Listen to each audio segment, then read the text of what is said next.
We are going to be talking this morning about reviewing the requirements of the School Meals Program from a bookkeeping perspective. So next slide. A big welcome to everyone. We're so glad that you could join us today. Your presenters for today's presentation are myself, Sean Vondracek, Erica Arter, Lauren Christensen, and we have Taylor Schwartz with us. She is our newest program specialist that started with us the end of May. She is our Zoom operator for today. We are all program specialists that work both in the School Meals Program and the Summer Food Service Program. Some housekeeping tips for you today. We ask that you use the chat box to ask your questions.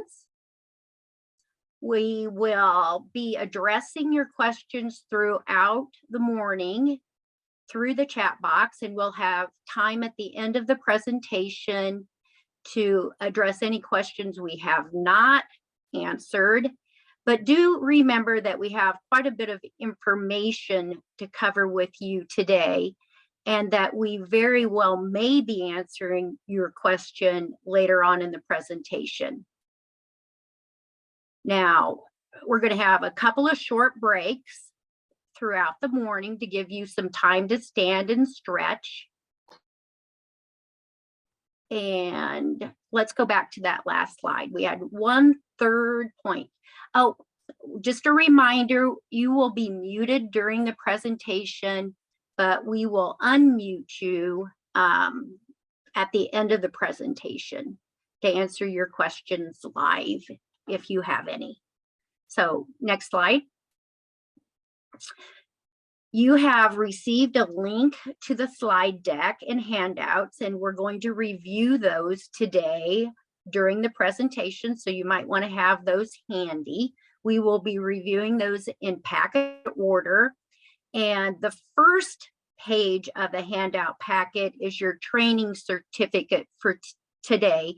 If you need to be recording your professional standards continuing education hours, you will be receiving 3 hours of continuing education today. So please fill that number in on your training certificate. You do not need to send that to us. That's something that you retain on site and that you're tracking if you are required to have professional standing training hours, which is a requirement for all food service staff. Next slide. So we want to get an idea of who is in our audience today.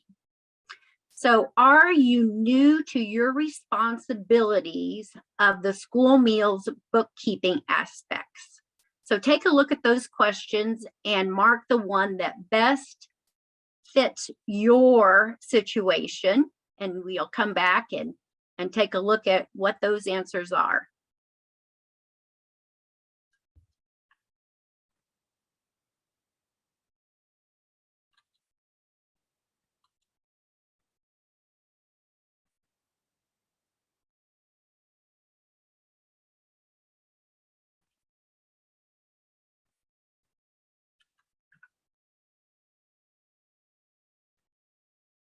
Taylor, how are we doing with responses? Is it time to take a look and see what our answers are?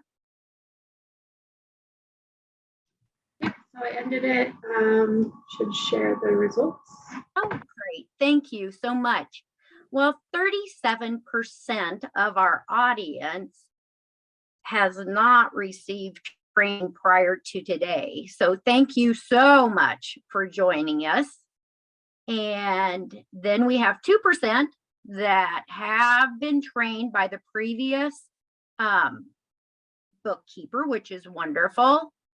And then in second place is, no, I've been doing this a long time, but I've got to say it's been a unique couple of years with everything that has happened due to the pandemic. So this is a great refresher, and thank you for jumping on today and joining us. And then we have 26% that have been doing it 1 to 3 years. So thanks for taking that poll. Really appreciate it. Gives us an idea of who's in our audience. Next slide.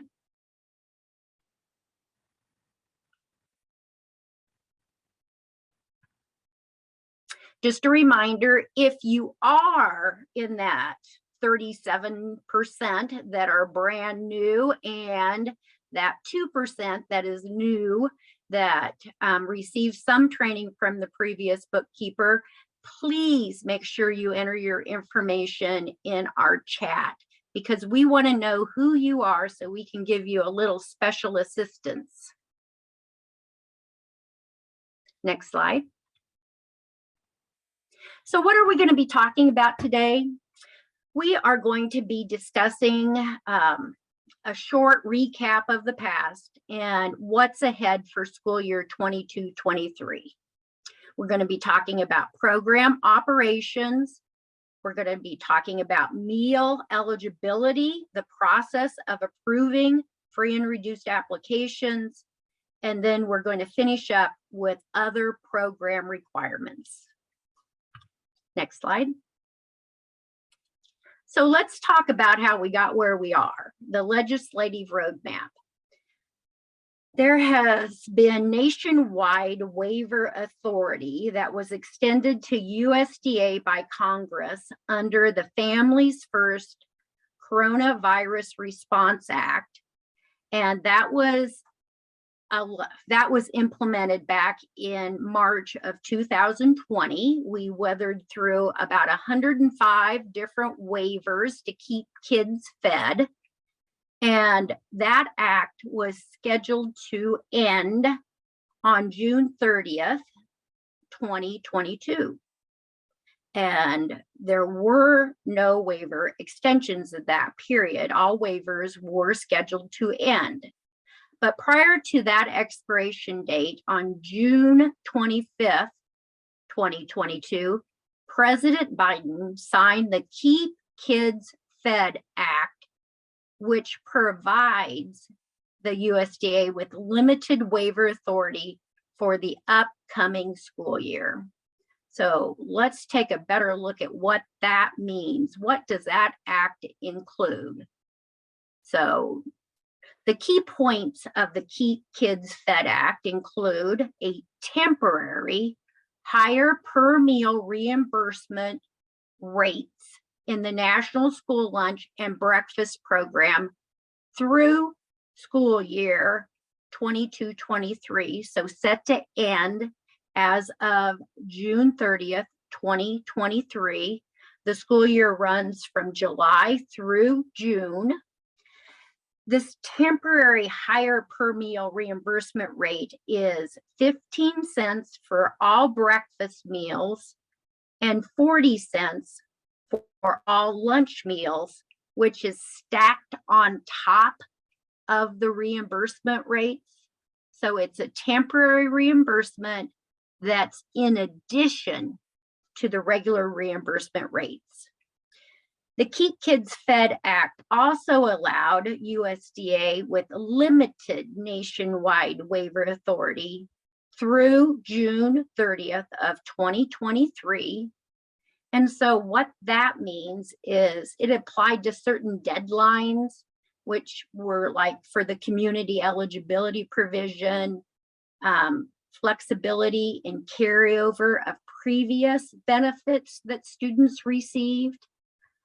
Remember, we're transitioning back to regular, the traditional school meals program where students are claimed by eligibility. We're transitioning back from no cost meals to claiming students in their eligibility category of paid, free, and reduced. It extends the local wellness policy triennial assessment. There's flexibility with establishing paid meal prices. And then it also provides operators of the school meals program some flexibility if the need would arise in your community due to the pandemic, which allows you to continue to keep kids fed. And those are individual flexibilities that you would need to notify our office if you need to perhaps maybe have the flexibility to provide grab and go meals if your school would need to close due to the pandemic. So you would contact nutrition services, and those are reviewed on a case-by-case basis. But there is that flexibility, because if we all know anything, the pandemic has been rather unpredictable. And we do not know at this point what the upcoming school year might bring.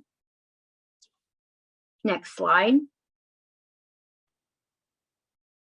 So what are some key changes that impact the school meals program with the Keep Kids Fed Act? Well, it allows that USDA does not have the authority to issue nationwide waivers for school year 22-23 that have a cost to the federal government.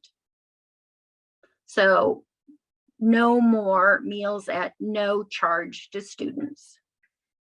It does not allow meals to be claimed at the highest rate of reimbursement as in the last 2 previous years, which was the highest rate was under the summer food service program, and that was allowed through waivers. So no highest rate of reimbursement. It also states that last year, schools were able to operate under the seamless summer option during the school year, which is an option that's allowed under the school meals program. But schools cannot operate under that option for this school year. As I said before, we're back to traditional operations. And then it allows for no expansion of area eligibility during the school year. And how this applies is that for the last 2 years, meals under the after school care snack program could be claimed at the free rate of reimbursement, even if they were in non-area eligible locations. And so that does not apply for this school year. For sites that are in non-area eligible areas, it will be back to claiming after school care snacks by paid, free, and reduced. And October of 2019 free and reduced data will be used for that determination of area eligibility. We are transitioning back to normal school meal program operations. Next slide. So for those that are new in the audience, and maybe just as a refresher for those of you that aren't so new, let's talk about how this all works with reimbursement for meals served to schools. School food authorities, and we often refer to these as SFAs, so you've got to be familiar with some acronyms in this program, must adhere to the rules and regulations of the school meals program in order to receive federal dollars. So we have a set of regulations, and to participate, you have to adhere to those rules and regulations.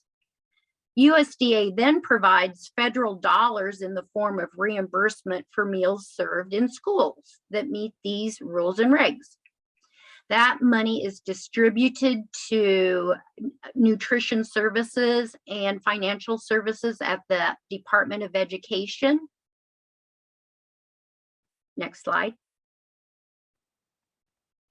And then schools and institutions that participate on our program have to meet those regulations and submit a claim for reimbursement in order to be paid. And then the compliance piece of the program is that nutrition services staff conduct administrative reviews, and procurement reviews to ensure that program operators are in compliance. Well, due to COVID, we have always followed a 3-year cycle, then we went to a 5-year cycle. And due to COVID, these reviews have had to be extended out. So if we remember back in school year 2021, the majority of our schools and institutions operated the summer food service program during the school year, and reviews were conducted for that program. In school year 21-22, which is our last school year, we started out the year conducting administrative and procurement reviews, but because of the pandemic and what it was bringing to schools with just the stress that was being put on schools, we did not complete all of our administrative and procurement reviews. So we will be putting those reviews into our cycle for this year, and we have not completed what schools will be up for review for this upcoming school year, but it is on our list of priorities to get done, and that we will notify these schools and institutions if they will be having a review this school year in the fall. So hopefully in the next month or two, you will be notified if your school will be having an administrative and procurement review. Next slide. So let's start with, where can you find information about the program? Well, on the Nutrition Services website, we have a wealth of information about the program. Nutrition Services not only administers the School Meals Program, it also administers the Child and Adult Care Food Program and the Summer Food Service Program. So we have 3 main programs that our office administers. So how can you contact our office if you have any questions about the operation of the program? On the School Meals Program, or under the Nutrition Services homepage, I should say, you will find our contact information. That contact information is also included in your handout packet, but you can certainly go to our website and also download the directory of the program specialists that work in each one of the programs that I've mentioned. So next slide. So what else do you need to know about school year 22-23? Well, traditional National School Lunch Program and School Breakfast Program meals must be claimed by student eligibility. So by free, reduced, and paid on the claim for reimbursement, you must determine that eligibility, which we will be going over in detail a little later.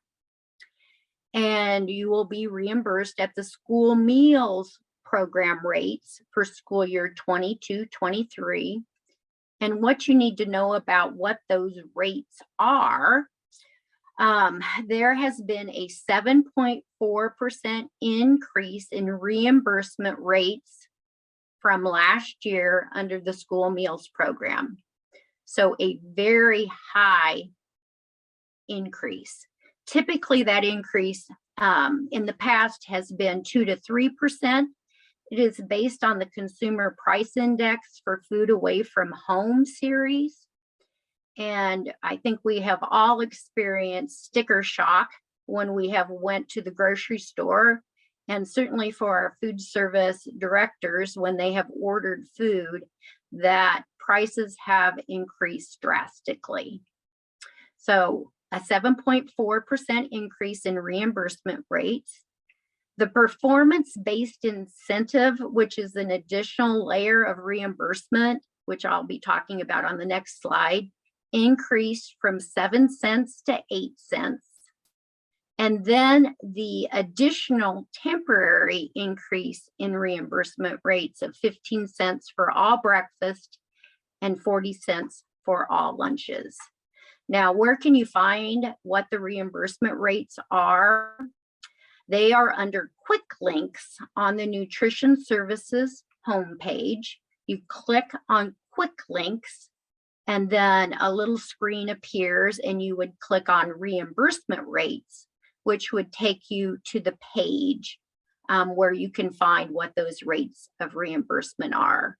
At the time that we distributed the handout packet, those reimbursement rates were not available. USDA typically releases reimbursement rates the end of June, the beginning of July. They were not released till like last week. And I assume it's because they wanted to be very clear with publishing those rates with the temporary increase in reimbursement, to make that very clear that that was temporary. If you would like to see where those rates come from, I've included the link at the bottom of the slide, which is the Federal Register, where those rates are published. So next slide. There's also some additional reimbursement that is included with claims that is in addition. I've made mention of the performance-based incentive, which increased the 1 cent from 7 cents to 8 cents. And that performance-based incentive is paid to schools. It's that additional layer of reimbursement that was established when the meal pattern was revised in 2013, that required the different subgroups, meeting the different subgroups for vegetables and the whole grain requirements. And schools had to certify that they were in compliance with those meal pattern requirements. Upon review, if we would come out and find that a school was not meeting those additional requirements, that is a reimbursement that can be shut off until the school is in compliance. So just keep that in mind, that you have to meet all of the meal pattern requirements.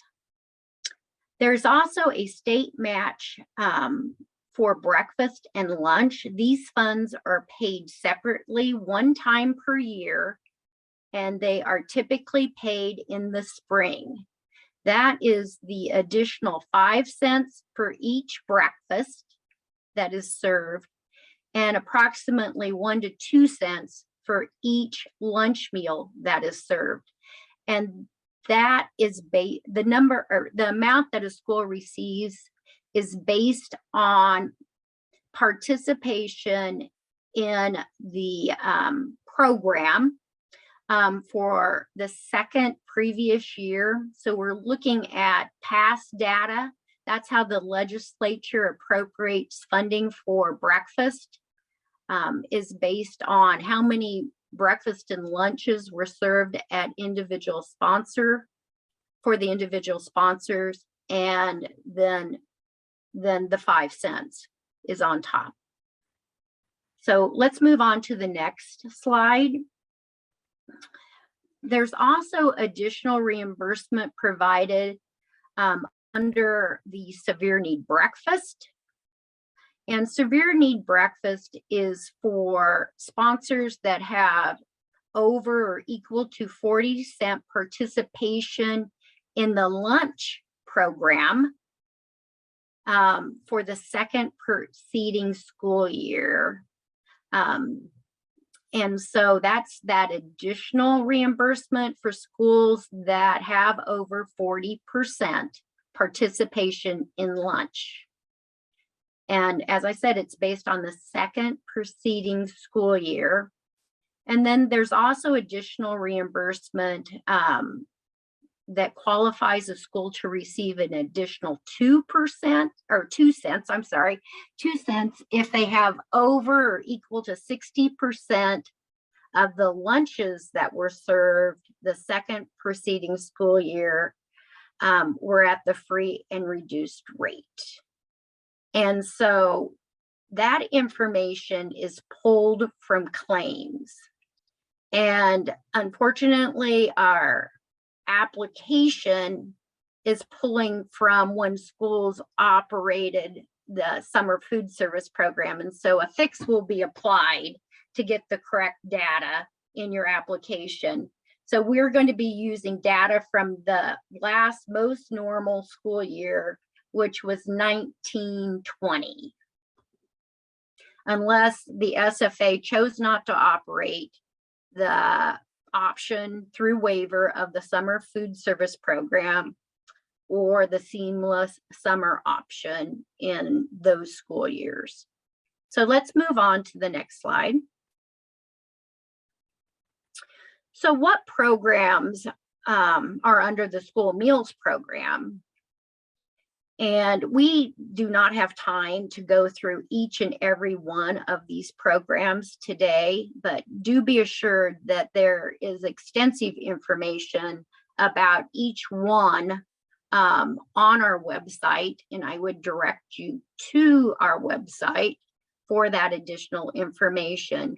So if you are operating the after school care snack program, there's additional information on that program. Also the special milk program. And if your school is selected to operate the fresh fruit and vegetable program, additional information is available for that program also. But I do want to draw your attention to the very first item on the list, which is important dates. And let's move to the next slide and talk a little bit more about important dates.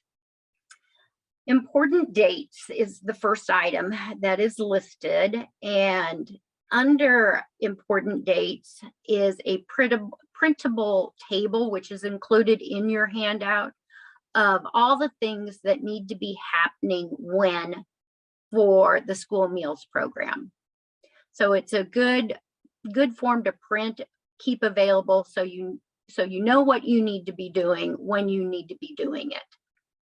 So make sure you have that available, particularly, you know, if you are a new bookkeeper, you need a guide to help you through this school year.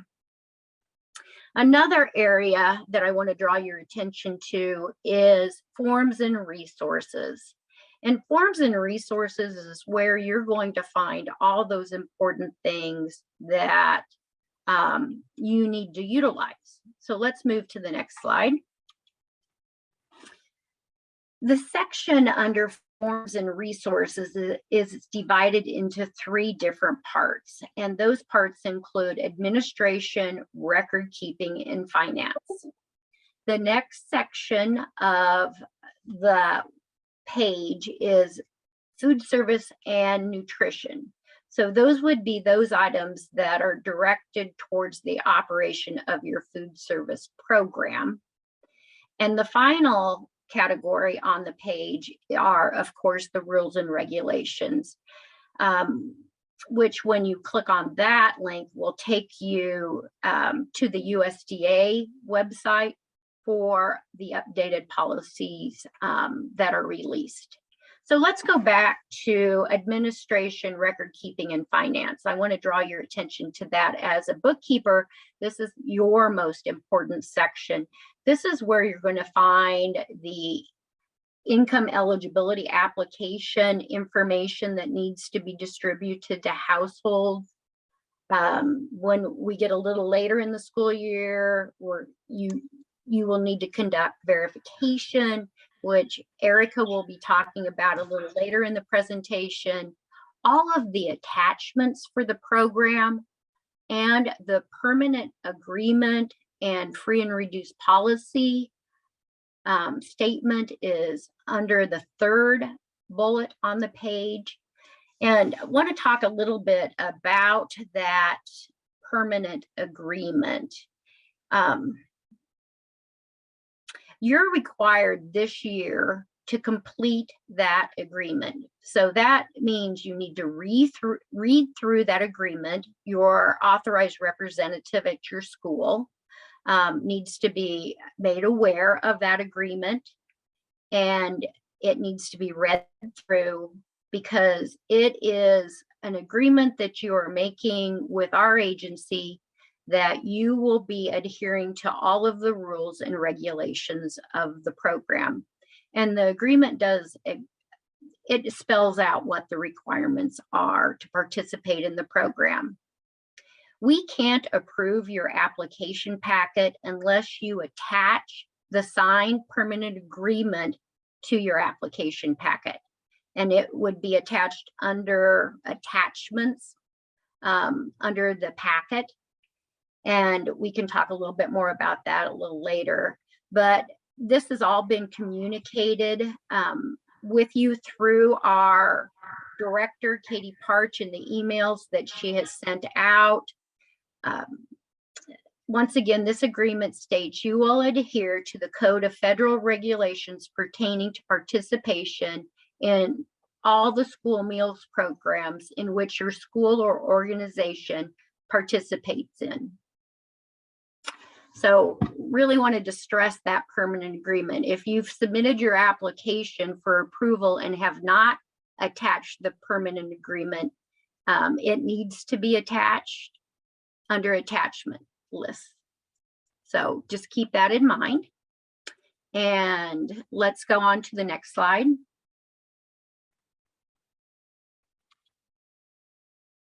I've mentioned the school meals application, and that is an application that is completed every school year. It is released the beginning of July, and it needs to be completed by the deadline of August 15th. Because it's an approval process, you're assigned a program specialist that will be reviewing your application, that will be in communication with you if there's any issues with your application. So keep that on your radar because we're already on August 4th and the deadline is August 15th.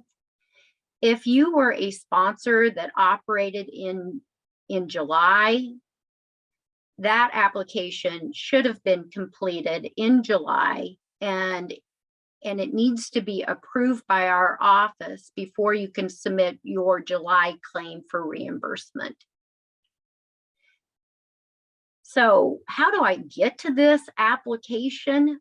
Well, on your screen, you will see that we utilize a web-based application and claim system that can be accessed through the Nutrition Services website. And I've included the link on the screen where you can go directly to the application sign-in, or you can get to the CMP system through our website. And you would click on Child Nutrition Programs and then click on Online Application Claim System, which will take you outside of our web page to the CMP system. Next slide. You are required to log on to this separate system with an ID and password. And that ID and password is issued from Nutrition Services to the authorized representative at your school. The authorized representative is that person that is ultimately responsible for the operation of the program. Typically, that would be a superintendent, perhaps a principal, a bookkeeper in many schools. So that person is ultimately responsible for the operation of the program. Next slide.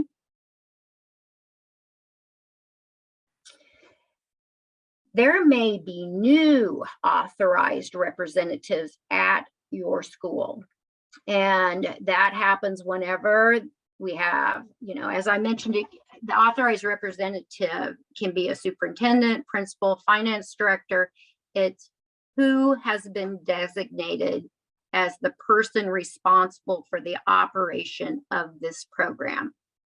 If you have a new authorized representative, that person ultimately responsible for the program, then you need to complete a computer access form.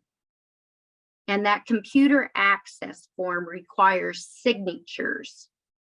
And that form has to be returned to Nutrition Services at the following link that's listed on the slide, so that the previous authorized representative can be inactivated or removed, and the new authorized representative can be given rights, an ID and password to access the CMP system. Next slide. Where can that form be located? That form is located on the Nutrition Services website under Forms and Resources, Online Claim for Reimbursement under the Administrative section. And the highlighted with red arrow shows you exactly where that is on our website. And that form can be printed and signatures can be obtained. Next slide. So now that we have talked about how to get into the system with the authorized representative having the ID and password, that individual can assign rights to staff underneath so that they have their own ID and password to enter the system. So there needs to be that separation of responsibility. And on our website, there is a link to assigning rights, a user manual that can be used that will guide authorized representative for assigning rights to other individuals that need to have access to the CMP system. Now, a guide has been sent to you regarding how to complete the application. So I'm not going to spend a lot of time on that process, but I do want to highlight some main things that I think are important, that when you enter the CMP system, you're going to have this colorful box in front of you. And for all of the programs that you participate or have participated in, those boxes will have what the program is, because almost all of our sponsors participated in the summer food service program. You will see that the red box for summer food service program is available to you. Now, you may not operate the summer food service program, but that box will appear. But you do operate the school nutrition program, which is the blue box, and you will click on the blue box to enter into the application package. So let's go ahead and go to the next screen. You will also, under applications, view a message board. And that message board we update periodically to let you know about important things that are happening with the CMP system. You will also see a blue bar that goes across that has applications, claims, compliance. And these are different things that are done underneath the CMP system for your sponsor. The colorful little box and other side, the right-hand side of the slide, you'll see programs, year, help, log out.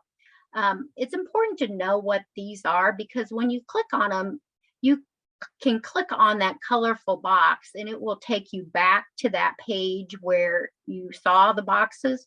So you can navigate between programs if you operate both the school meals program and you operate the summer food service program in the summer. So that's a nice little tool that's available to you. You can also, if you click on year, you can go back to previous years to look at applications, your application to participate in the program. You can also look at previous claims in past years. So that's a very nice little feature of the site, where you can go back and look at different things. So if you need claim data from last school year, you can go back and look at that claim data. So let's go on to the next screen. Accessing the application, just a brief overview of the application packet. This is where you would click application packet, which would take you in to the application where you would select the year that you're completing the application for.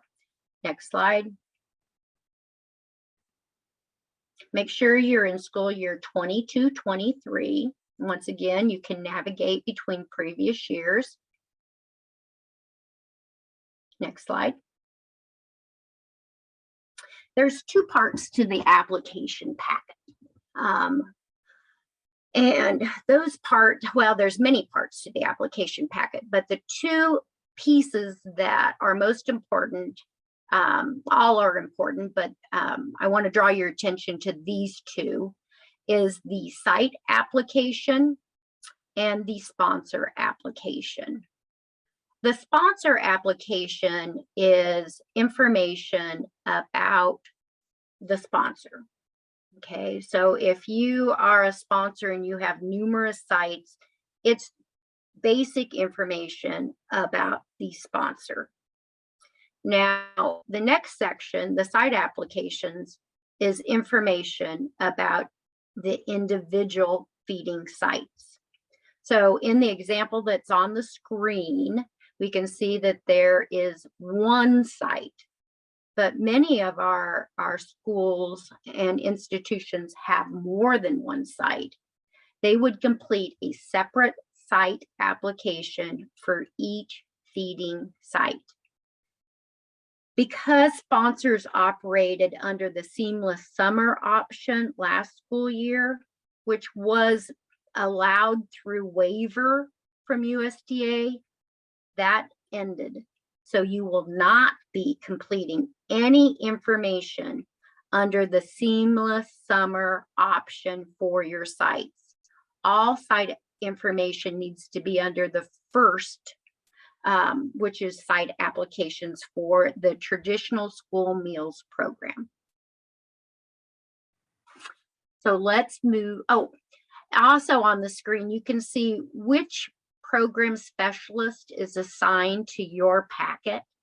So for example, for this snippet that I took, we can see that Laura Lutz from our North Platte office, a program specialist in our North Platte office, is assigned to review this application packet, which means that if there are any issues or concerns, that you will be hearing from Laura. And she would be who you would direct your questions to. So going back to that directory that we talked about earlier, that's where you could find Laura's contact information. Next slide. So under the sponsor application, there's 3 very important contacts. And those important contacts are the authorized representative, the food service director, and the claim contact. So typically the bookkeeper would be the claim contact because they would be the individual that is completing the application and submitting the claim for reimbursement. The authorized representative, as I have mentioned previously, is the person that is ultimately in charge of the program. Information on the application packets roll over from year to year. So basic information does roll over. So you want to make sure that information is up to date. So if there has been a change in any staffing of these 3 individuals, you need to make sure that their contact information is listed. And please double check to make sure that there are no errors in that contact information. It's very unfortunate that if there's an error in an email address, that person does not receive communication from our office. Our email list that we send out communication is generated from the application packet. And I always hate to hear when I talk to someone and they have not received information, that when I go back and look at their application, the email was incorrect. So please double check your information to make sure it's correct for each individual. And if you have a new authorized representative, a new food service director, or a claim contact, do mark the box new. Now, if they aren't new and it has rolled over from the previous year, unmark it. We want to know who is new for school year 22-23. Next slide.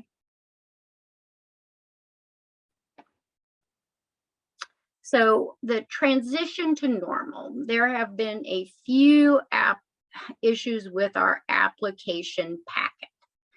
And one of those I kind of alluded to a little bit earlier, in that our severe need lunch data is pulled from the second previous year, and schools were not operating the school meals program for the entire school year in 2021.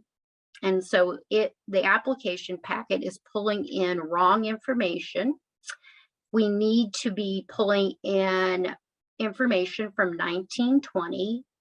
You do not need to do anything with your application. If this appears blank, then do put in zeros. And our software company that provides the software for our CMP system will be applying a fix in August to correct that. So you do not need to go back and figure any information, and we will be applying the fix. Also, when applications have rolled over, the unique entity number may appear as not specified, which means it didn't pull over from the previous year. The program specialist that is assigned to approve your application will enter in this number. So that date is, or that number is assigned to each entity for a federal reporting requirement. Because you receive federal dollars, that information has to be reported, and that number, or it's a number, it's a series of letters, and that is your unique identifier. And so that's critical that be on the application. And then the date of registration for the unique entity number must not have expired. So it's the date the registration was completed or renewed. So on the example on the screen, we can see that that date was 3/22/2022. So we know that it is current. It can't be an expired date. There's no issue. That date is good for 1 year. You receive notifications from SAMS, which is the agency where that unique entity number is assigned, that your registration will be expiring. It needs to be renewed. And so we're looking for that date that it is renewed. And so if we would receive an application packet that would have let's say, for example, today is 8/4/2022. Maybe that date would be 8/3/2021. That's an expired renewal. So it's really important that you pay attention to the date of renewal and make sure that is current. Next slide.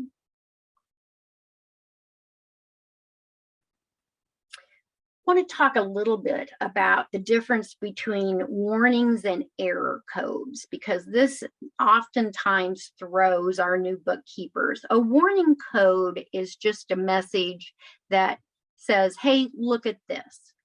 And so on every sponsor's application, you're going to see this warning description about the renewal date for the unique entity identifier.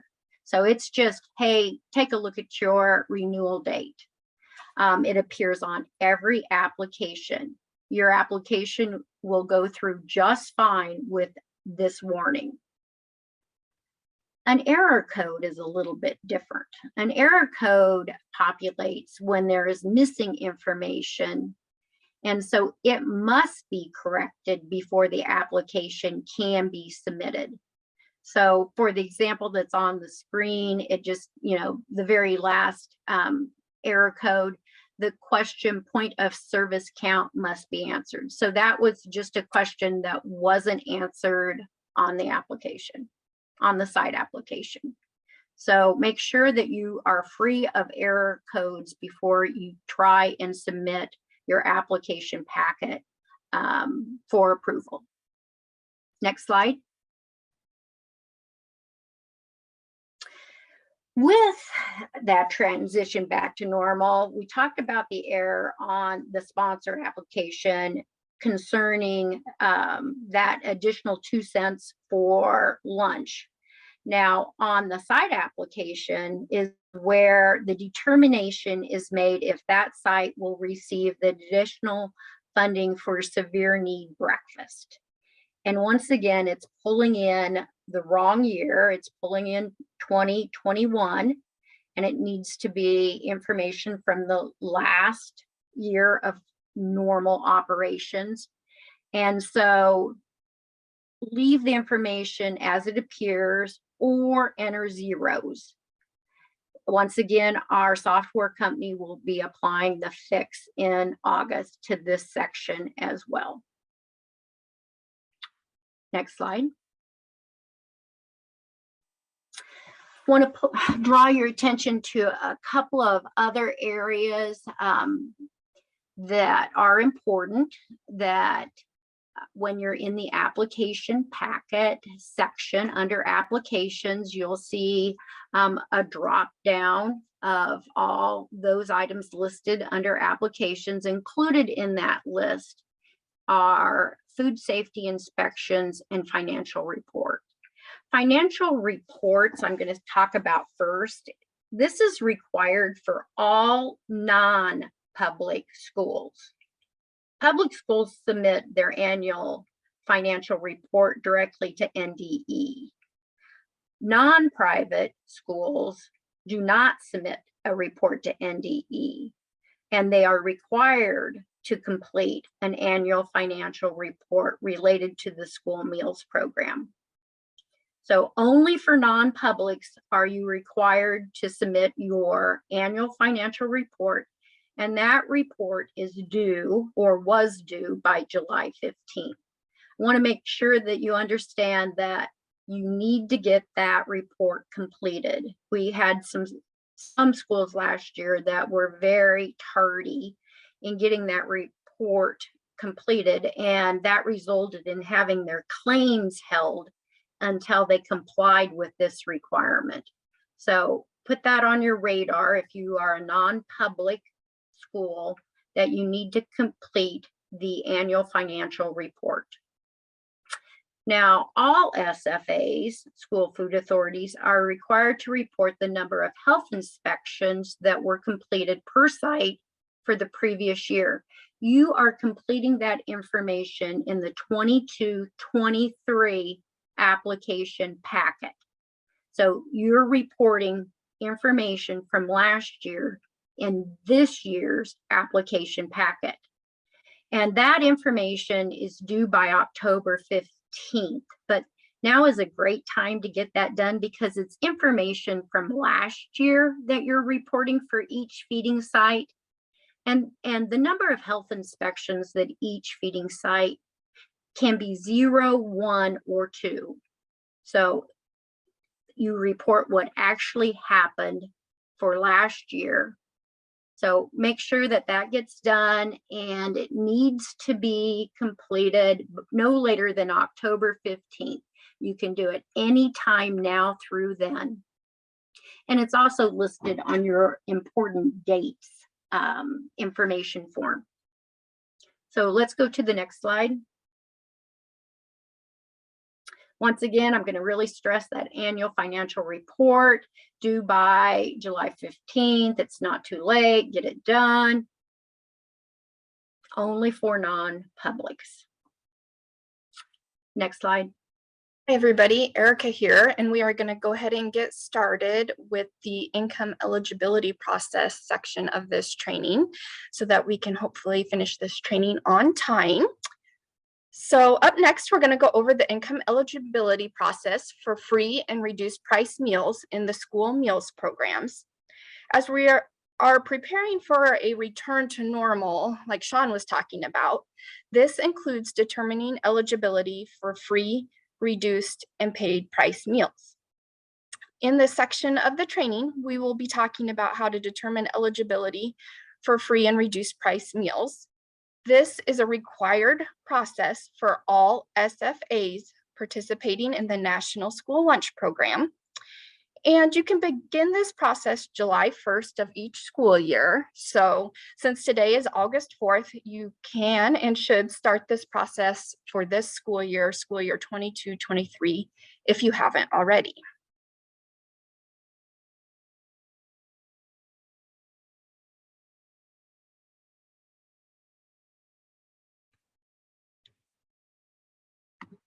I first want to share an important resource with you.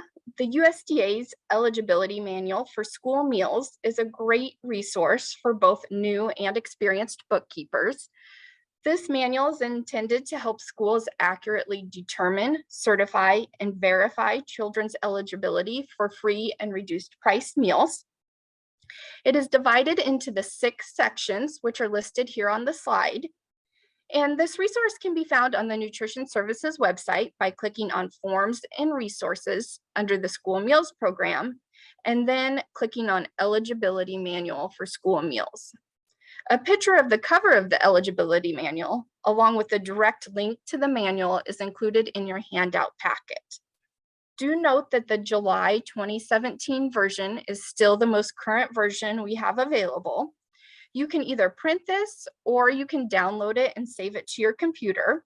Just as a tip for the new bookkeepers here, I like to download it and save it electronically to my computer, and then I can use the find feature to search for the term I'm looking for in the manual.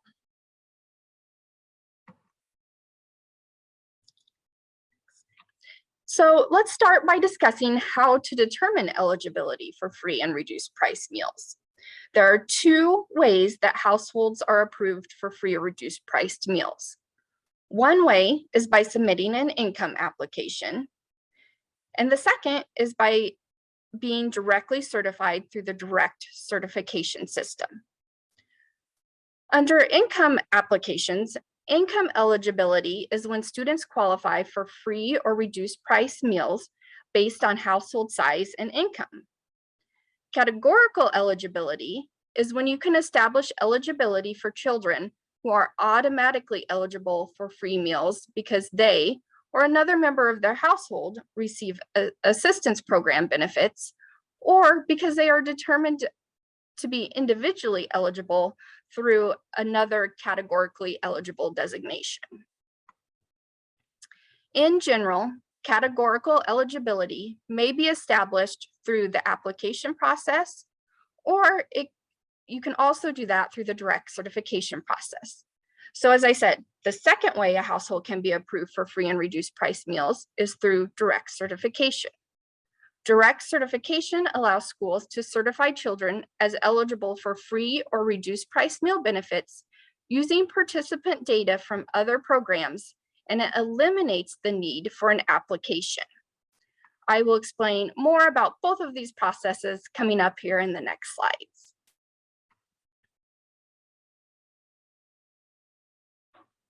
So the qualifying categories listed on the top of this slide automatically certify children for free meals. Students are free based on categorical eligibility if they are a foster child, homeless, migrant, or runaway children.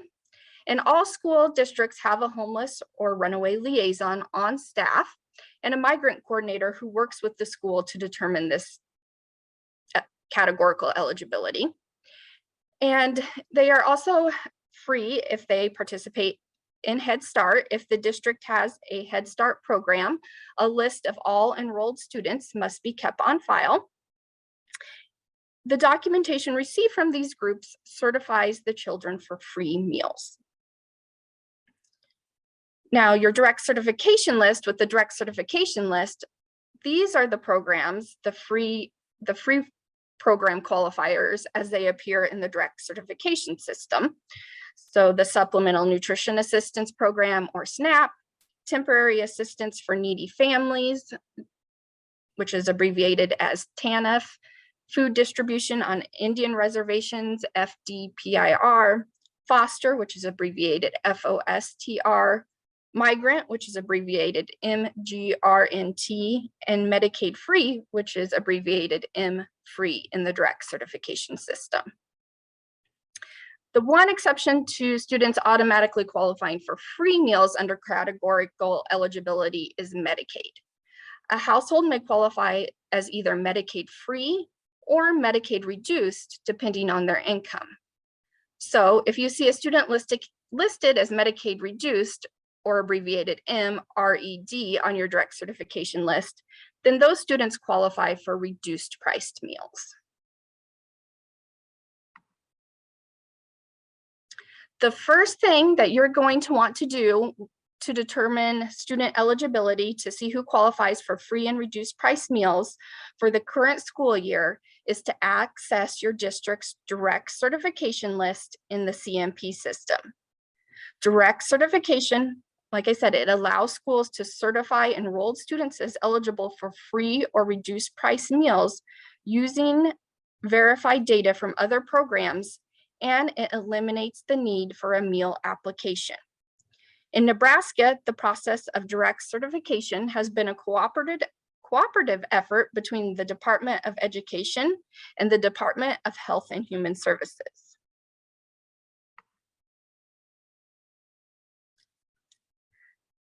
The match of DHHS data occurs nightly, and it's matched with the student enrollment information your school has uploaded through the Nebraska Department of Education's portal.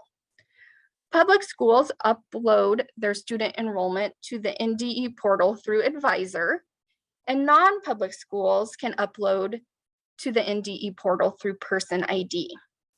For assistance uploading your enrollment, you can contact the NDE Help Desk at the email address listed on this slide.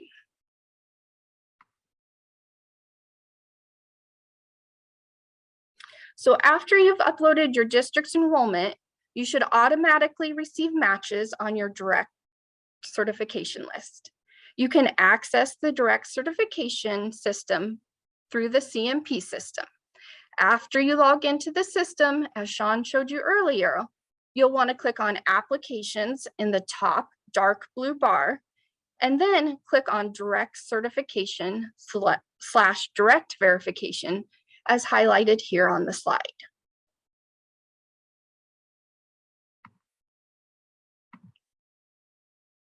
This is what the screen will look like once you access the direct certification system. From this screen, you can access your direct certification list, which is your match list. You can also look up students and view your possible match list. This screenshot, along with the website link, are located in your handout packet. Email notifications that a student match has occurred on the district's direct certification list are sent to the district's authorized representative and claim contact. So it's critical that this information is shared with the person who is responsible for approving students for meal benefits if it's somebody different than one of those people.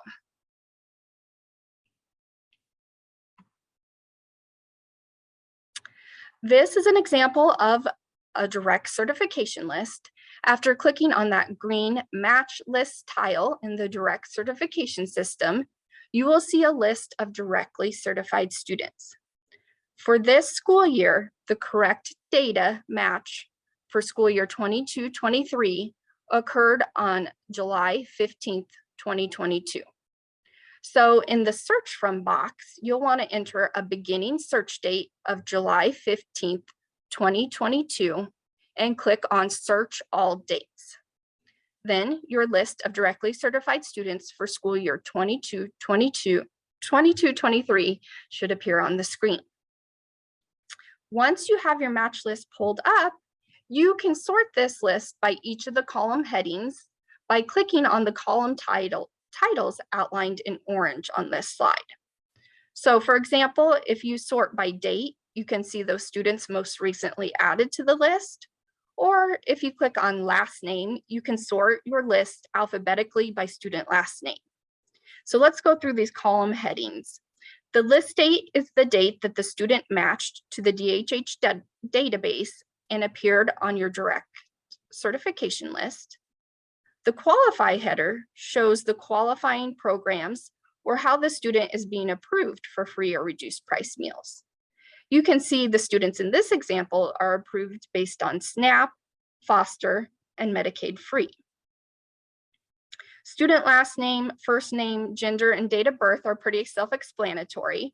And then the remaining information, such as the school and the NDE student IDs, are pulled from the information you have uploaded into Advisor. Once you have your list sorted how you want it, you can export the list to an Excel spreadsheet and print your list for your school records. It is advisable to periodically save or print your list as new student matches are added. The print button, the print list button on this screen in your match list, it is still not working. We are working with the DC programmer to resolve this issue, but for now, the workaround would be to export your list to an Excel file, and then you can print your list from there.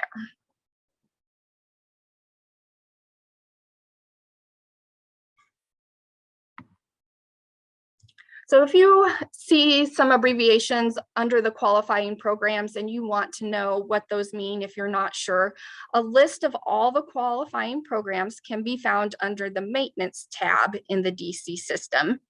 Here you can find the abbreviations for those programs along with the full description.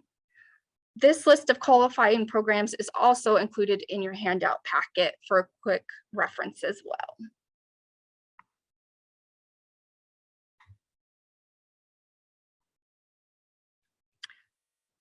So, as I said in the previous slide, the NDE Nutrition Services Direct Certification System experienced some errors in matching with old data. This issue has been resolved, and all schools need to rerun their match list with a match list date of 7/15/2022. Clearing out old data means that possible matches were likely dropped, and schools need to look at the possible match list again as well to pick up those students. This information was communicated in an email from our director, Katie Parch, on 7/15/2022. So if you want to search your emails, you should have this information as well as here on the slide. So make sure that your direct certification list starts with a match list date of 7/15/2022. If your school generated its match list between July 1st, 2022 and July 14th, 2022, that data was incorrect, and action may need to be taken if households were notified of meal benefits. It is possible that students identified based on 21-22 data will also be matched and appear on the corrected school year 22-23 data. If they are not in the match list generated from the correct data, or if they were matched for different benefit levels in the old data compared to the new data, so let's say in school year 21-22, the data matched for reduced meal eligibility based on Medicaid reduced, and now the corrected 22-23 data after 7/15 shows that they matched for free meal eligibility based on Medicaid free or SNAP, then a correction letter should be sent to those students' households. When you identify which students were incorrectly matched on old data and were provided meal benefit notification, send a correction letter, which is attachment D3, and there's an example of that in your handout packet, and I will go over that a little bit later in this presentation.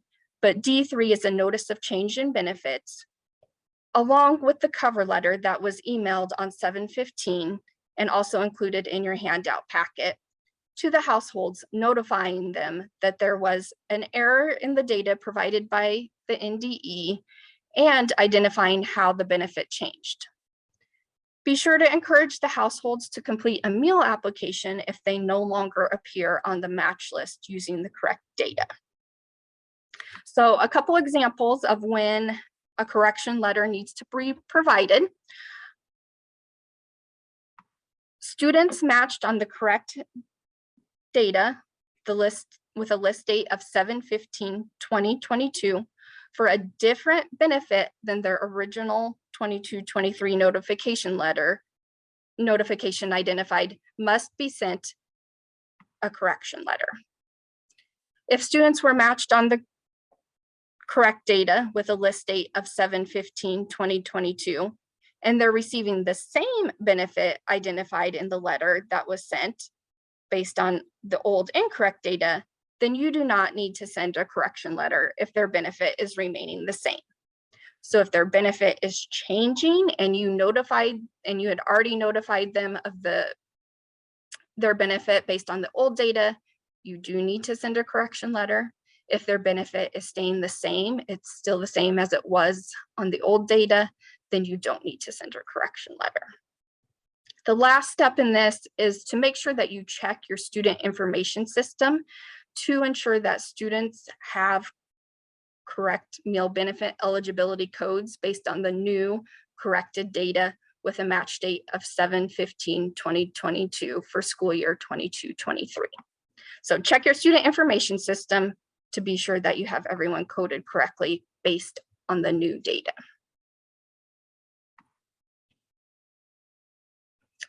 All districts are required to directly certify categorical eligible children.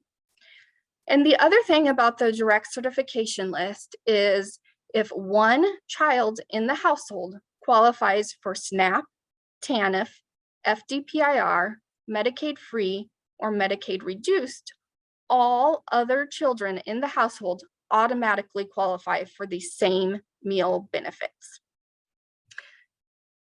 An exception to this is foster, homeless, migrant, and runaway, and Head Start children. Those individuals qualify for free meals, but the benefit does not extend to other household members.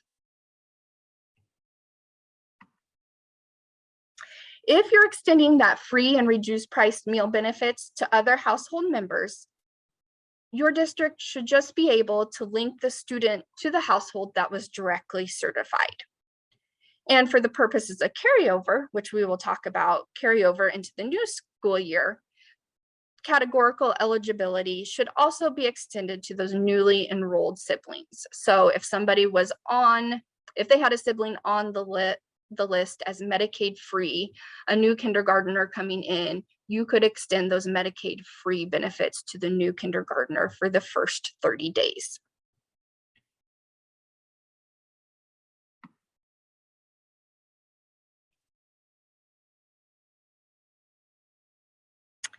With direct certification, the approval date for benefits is the date the student's name appears on the list. That date can be found in the first column titled List Date when looking at the district's direct certification list.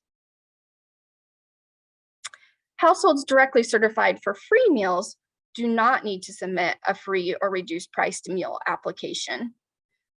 Direct certification takes precedence over a household application. So for example, if a household applied with a meal application and was approved for free meals, but their child also qualifies for free meals based on the direct certification list, the child must be approved for free based on direct certification, and their method of approval must be changed from an application to directly certified. That household's application should then be pulled and filed separately because this household is no longer subject to verification since they were directly certified.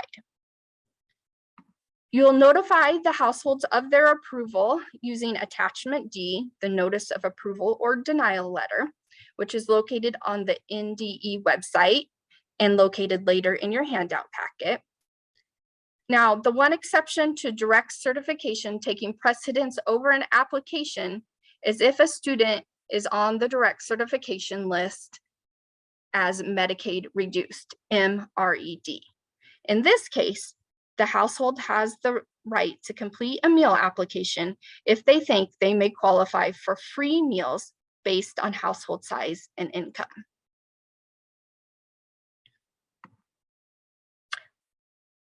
We're on slide 50.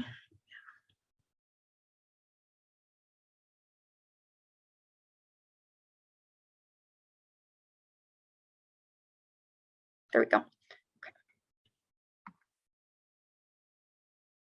Okay, moving on to slide 51.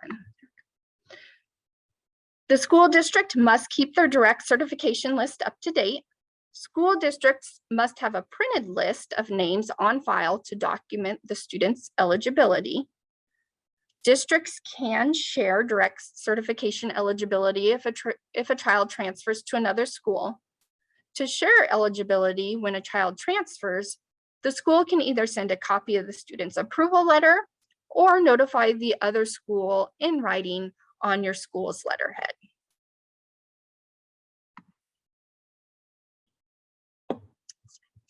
To learn more about how the Nebraska Department of Education's direct certification system works, you can watch a training that can be found on our website under direct certification and direct verification. This was just an overview of how to access your match list for this school year, but there is a more in-depth training available on our website if you want to learn more.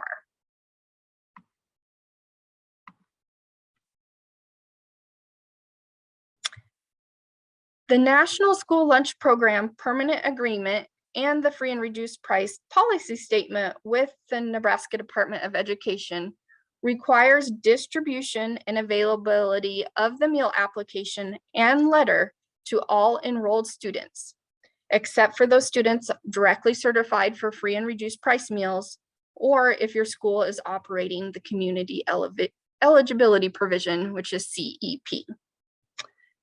We encourage all SFAs to begin early and repeat many times over the course of the summer. I know school is about ready to start, but start as early as you can and remind families as often as possible about the need for families to complete a meal application for school year 22-23. This communication should emphasize that free and reduced price meal eligibility is a major factor in determining school-wide funding support from the state and other resources. Applications can be sent by mail, email, or sent home in a packet. And you cannot require a household to complete an online meal application. If you have an online meal application, you also have to have the option for them to complete a paper application. So it's okay if you have an online meal application, but you also need to have the option for them to complete a paper application as well.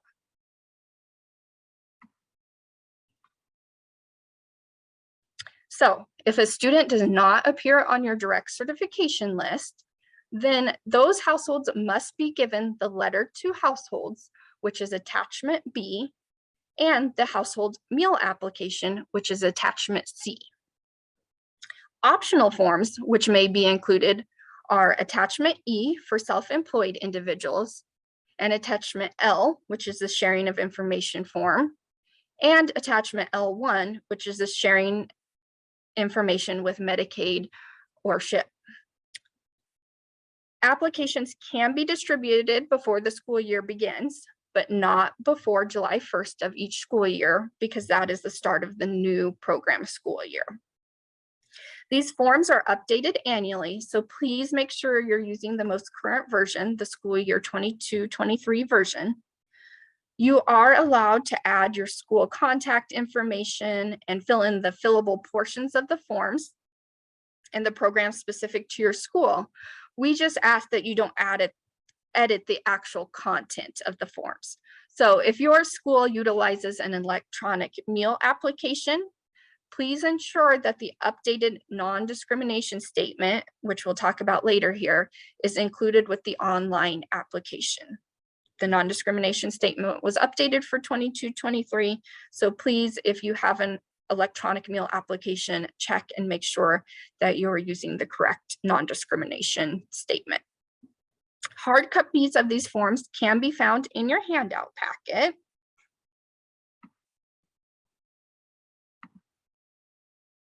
They are also, the USDA's free and reduced price meal application is available in a variety of different languages. Nutrition Services website has the Spanish translation of a number of these forms available online. And if we go to the next slide, I'll show you where you can find these forms. The 22-23 meal application, its accompanying household letter and the other attachments for school year 22-23 are available on our Nutrition Services website. To find these forms, you will go to the School Meals Program and then click on Forms and Resources. You can then find them by clicking Application, Income, Eligibility, and that will take you to attachments A through L. Both Word versions of the forms are available so that you can insert your school's information, the date, and other pertinent information. And a screenshot of where to find these forms is included in your handout packet.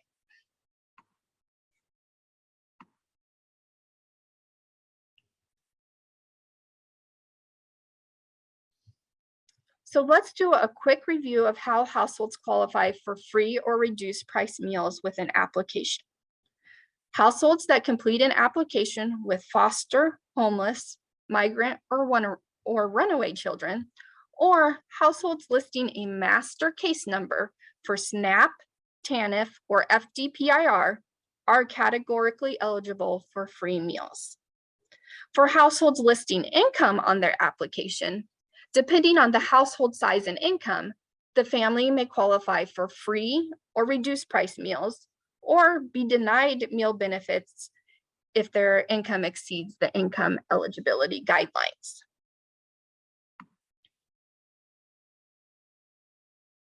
When you receive a household application, free and reduced price meal applications must be approved based on the information the household submits on the application.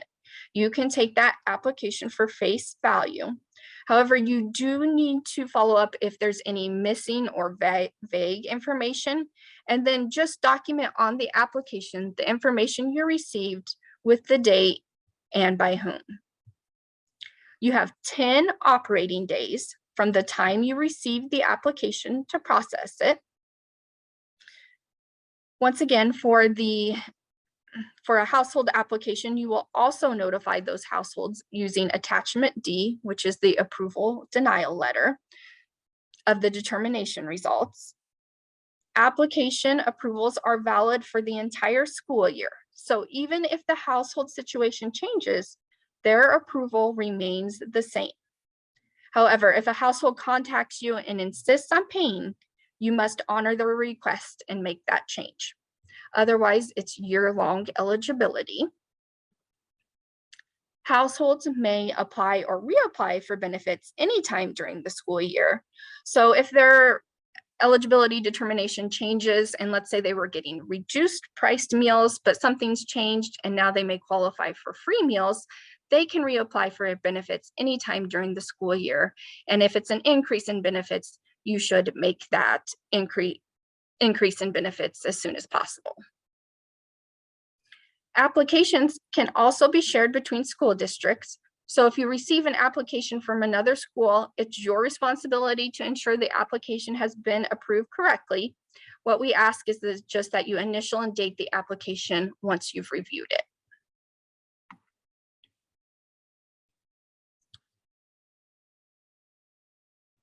So once an application has been reviewed, every household that applies must be notified in writing of the results.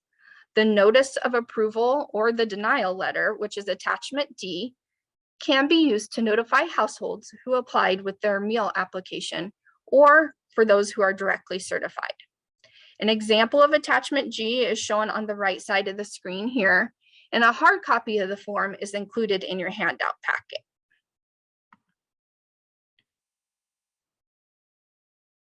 Let's now talk about processing meal applications for those households that qualify based on categorical eligibility. The first category we will talk about is processing an application with foster children. A foster child is defined as one whose care and placement is the responsibility of the state, or who is placed by a court with a caretaker household. This does not apply to informal arrangements that may exist outside of the court system. When processing an application with foster children, keep in mind that foster children automatically qualify for free meals with no additional documentation required to confirm their eligibility. However, the eligibility of other children in the household is based on household size and income, including any personal use income the foster child receives. Therefore, the other children in the household may qualify for free meals or reduced meals or be denied meal benefits based on their household size and income. Foster payments received by the family for the care of the child should not be included as income.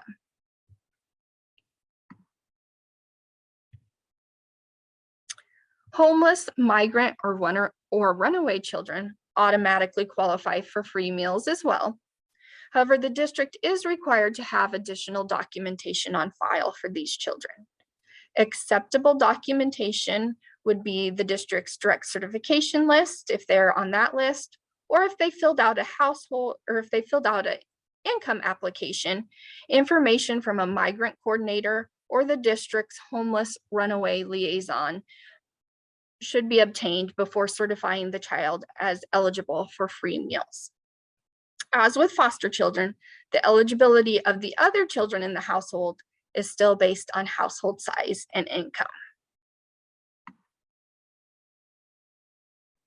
If a household qualifies for SNAP, which stands for the Supplemental Nutrition Assistance Program, or TANF, the Temporary Assistance to Needy Families, or FDPIR, the Food Distribution Program on Indian Reservations, they must list their household's master case number. There is a single box on the application to report the number, and here you will be looking for a 5 to 9 digit number. We typically see 6 digits. If you see more than 6, it's because the household is listing the zeros that precede their number. Households reporting a master case number automatically qualify for free meals, and we will go through an example of these coming up here.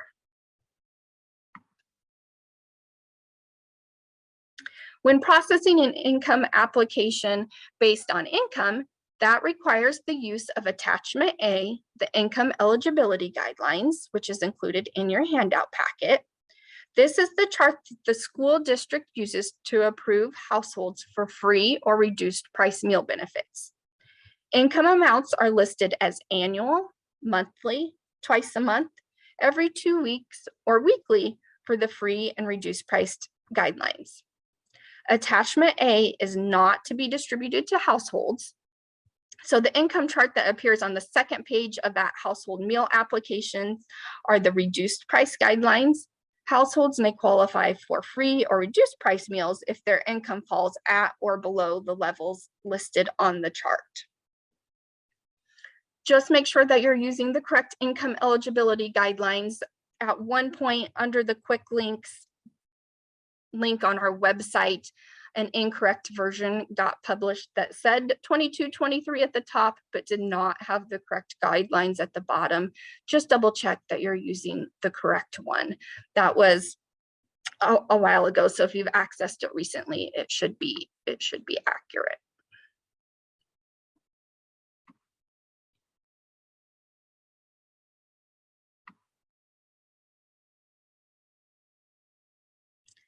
The next 7 application examples can be found in your handout packet.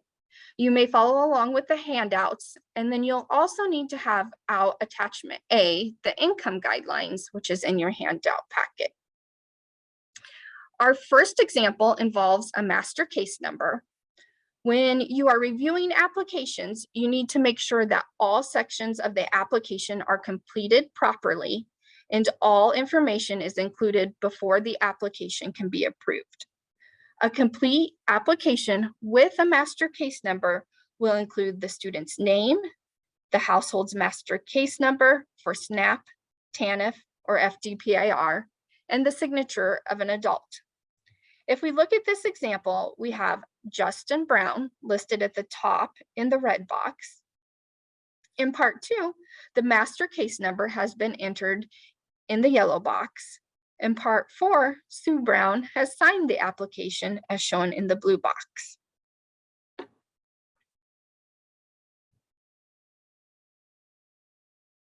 In part 2 of the application for the master case number, I just wanted to point out, do not accept any of the following as a master case number. So do not accept an individual's social security number. Do not accept a Medicaid number. Remember, the only way that households are approved for benefits with Medicaid is through the district's direct certification list. They cannot be approved for free meals based on Medicaid through a household application. Also, do not accept an EBT number. EBT stands for Electronic Benefits Transfer. This is the card used to purchase food for SNAP. If any of these 3 numbers are reported as a master case number, that could result as will result in an error during an administrative review. Now that we have direct certification, the number of applications a district receives with a master case number has greatly reduced, but you may still see that once in a while.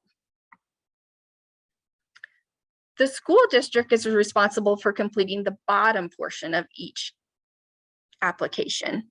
The determining official is the person responsible for approving students for meal benefits. So the determining official must sign and date each application. Let's take a look at the bottom portion of this application. With a master case number, Justin automatically qualifies for free meals, so the boxes for free and categorically eligible and SNAP, TANF, and FDPIR have all been marked. The determining official, Mary Nelson, has signed and dated the application, and that's all you would need to do for this application.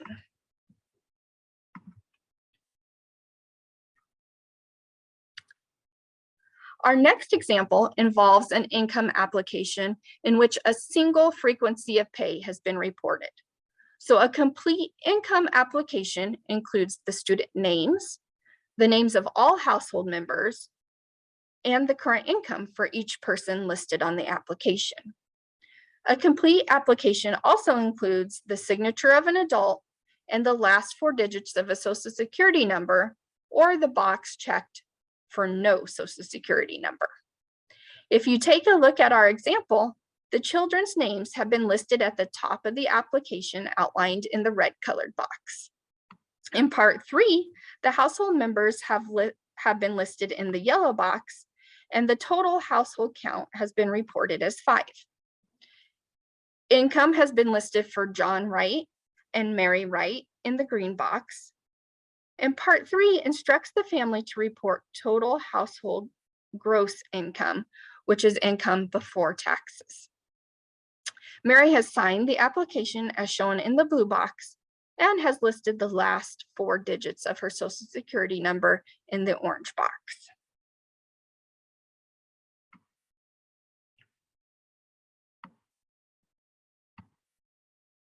Households can report income in any increment, so they can report it as weekly, bi-weekly, every other week, monthly, or annually. If a household reports a single frequency of income, then no income conversion is required. If you drop down to the bottom portion of the application, we have a household size of 5, and their total income is $2,500 per month. If you look at the income eligibility guideline charts, or attachment A, you can locate a household size of 5 in the first column and slide across to monthly income. You will see that the Wright family qualifies for free meals because their income is at or below the amount listed under the free meals on the chart. The determining official has signed and dated the application.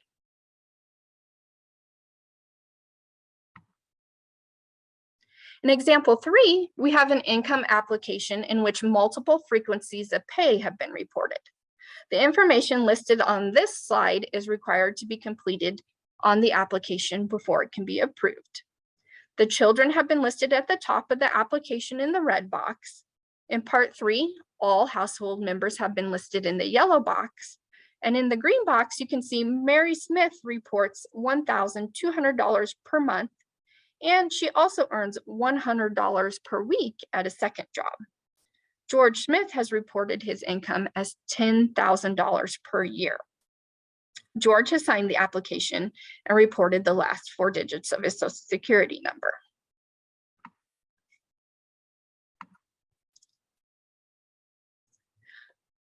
So we must convert multiple frequencies of income to annual pay before combining them to determine the household's total annual income.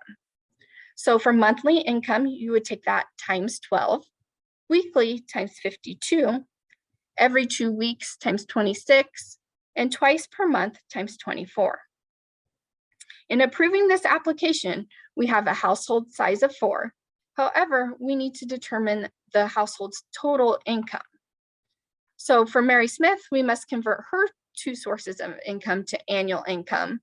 And when we combine that with George Smith's income, we have a total annual income of $29,600. So we take the $1,200 per month times 12, the $100 per week times 52, and that gives us the annual income. When we add those all together for all annual incomes, we get $29,600. If we go back to the income eligibility guideline chart and you drop down to a household size of 4, we can see that with an annual income of $29,600, this household qualifies for free meals. Next slide. So the determining official has signed and dated the application. And I've also highlighted here in the red box on your screen, this is where you can find those income conversions to convert income reported in multiple frequencies to annual income. So those are also listed directly on the application. Next slide. So let's discuss how to calculate income for self-employed individuals. We will use George Smith from our last example as an example of a self-employed individual.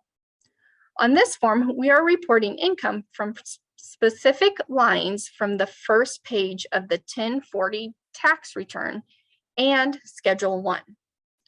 Losses are subtracted to determine the total income, If the total adds up to be a negative number, then that is just reported as 0 on the application.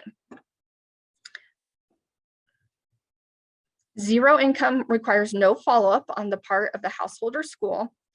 So if we take a look at our example, we have a business income of $25,000 and a farm loss of $15,000. Therefore, the total income for George Smith is $10,000. In your handout packet, we've also included a sample of the first page of a 1040 tax return and a Schedule 1, so you can see where these numbers come from.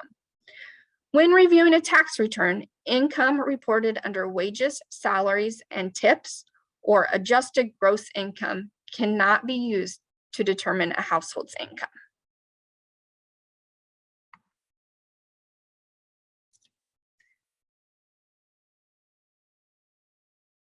Example 4 is an example of an application with no income or 0 income.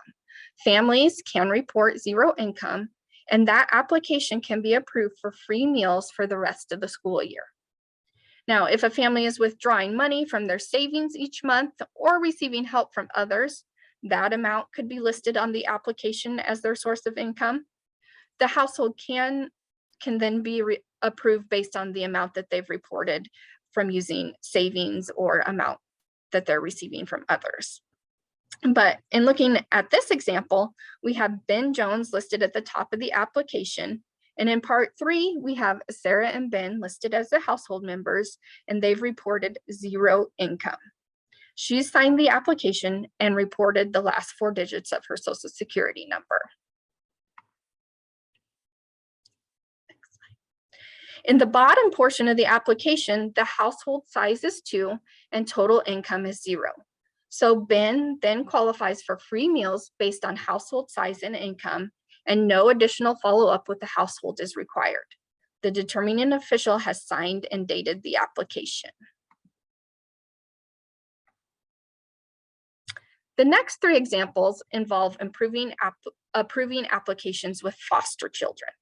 So if you have an application that involves a foster child only, a complete application includes the student's name, the box marked for each foster child, as demonstrated here in the yellow box, and the signature of an adult.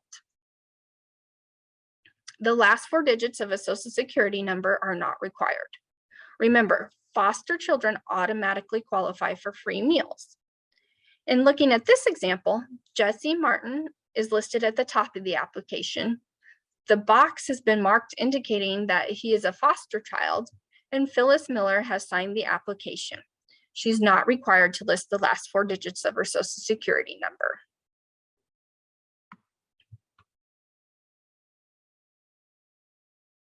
With this application, Jesse automatically qualifies for free meals, so the categorically eligible and foster child boxes have been marked, and the determining official at the school has signed and dated the application. Example number 6 is an income application listing both foster and non-foster children.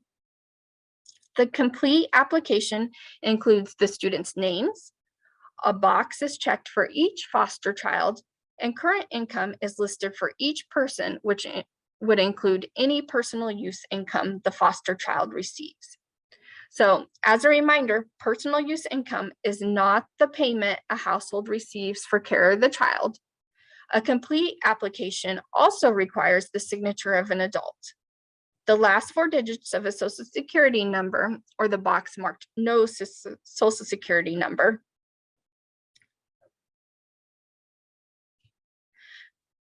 Foster children automatically qualify for free meals. However, that benefit does not automatically extend to other children in the household. So in this example, the children have been listed at the top of the application. Chris Nelson has been identified as a foster child in the family. And then in part 3, all household members have been listed.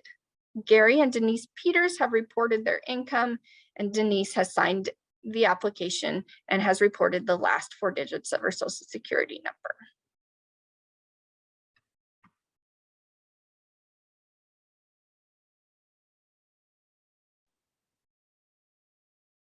To approve this application, we have a house. Oh, can we go? I think. Slide, there we go. So to approve this application, we have a household size of 5. Their total income is $1,200 every 2 weeks. And if we go back to the income guidelines chart for a household of 5 and slide across to every 2 weeks, you'll see that all children in the household qualify for free meals. So in the bottom portion of the application, the free box has been marked.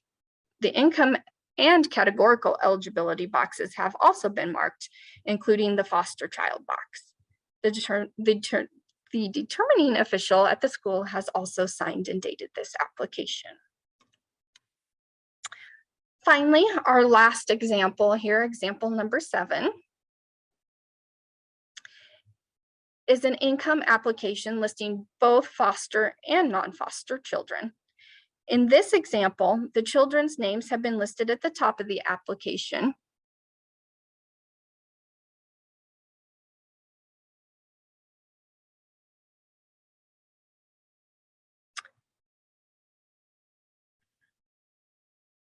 And in part 3, all household members have been listed and income has been reported for Steve and Debbie Matthews.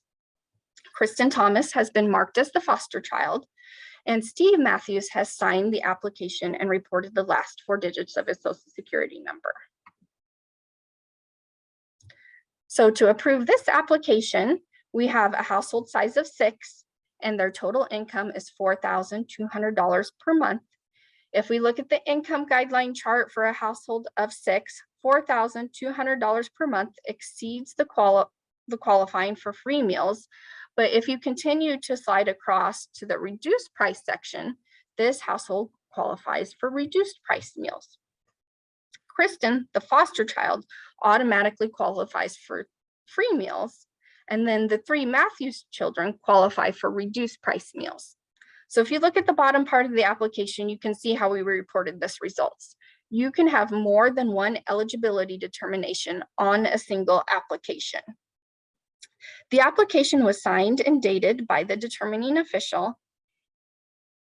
Now, I just wanted to say here, if you receive an application for a homeless, migrant, or runaway child, the approval process is similar to the foster child examples we just went through, with one major difference. The only way that homeless, migrant, or runaway children can be approved as categorically eligible for free meals with an application is if the district has documentation from their migrant coordinator or their homeless runaway liaison to certify their eligibility.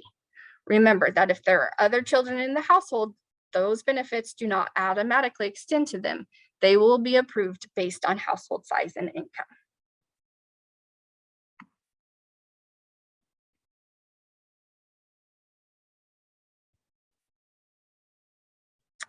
And I thought somebody said, why is free income marked? Free was marked for free for the foster child, and then reduced is marked for reduced income for the other 3 children.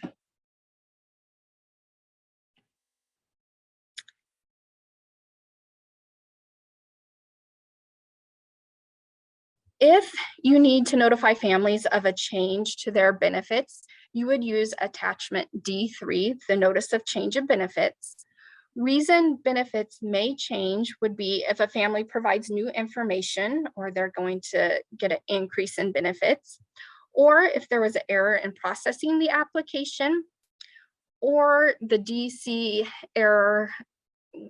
You could use this attachment D3, notice of change in benefits, if you notified families before July 15th of their direct certification eligibility.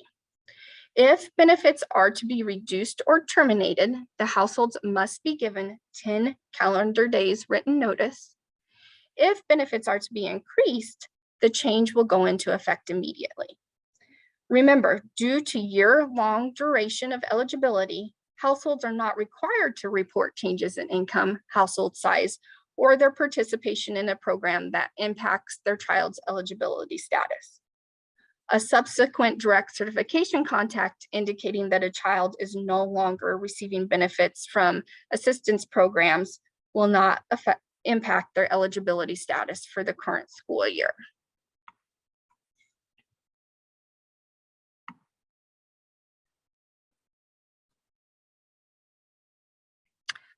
Now we're going to talk about carryover of eligibility. So typically children who are on free or reduced priced meals at the end of the previous school year begin the new school year with those same benefits. The prior year's eligibility is good for the first 30 school days, or until the student's name either appears on your direct certification list or a new application has been processed, whichever occurs first.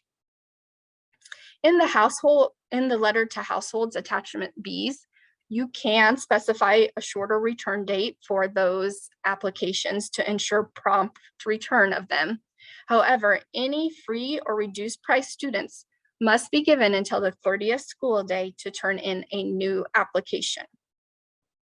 So you'll need to determine your district's 30th day of operation. And as that 30th school day approaches, we recommend contacting households that have not turned in a new application about 7 to 10 days prior to that deadline. Without a new application on file, the household goes to full pay or paid status on day 31. So as you know, receiving meal applications to verify free or reduced price meal eligibility was challenging in school year 2021 and school year 21-22 because of no cost meals being provided to all enrolled students. Therefore, the USDA has waived the requirement for carryover meal benefits to be based upon the preceding school year's eligibility information for each student. And Nebraska has opted into this waiver and this flexibility where you can use carryover from a school year previous to school year 21-22.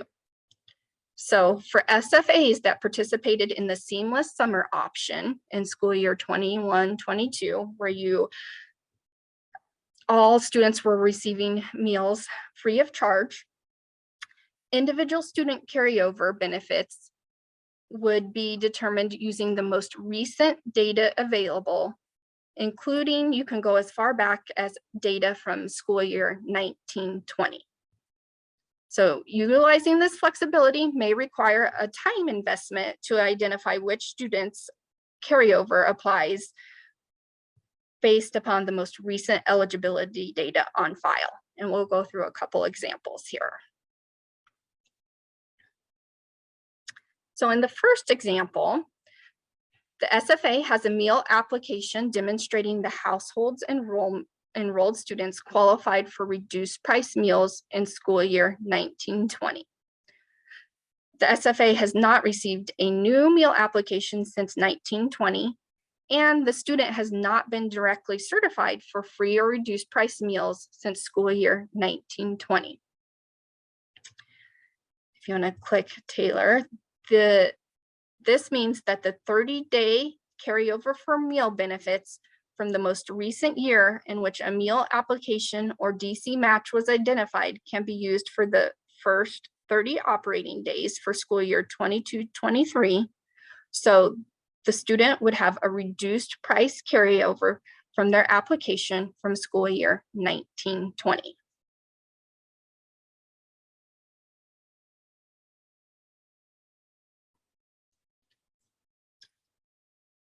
In the next example, the SFA identified the student on the direct certification match list as eligible for free meals in school year 2021.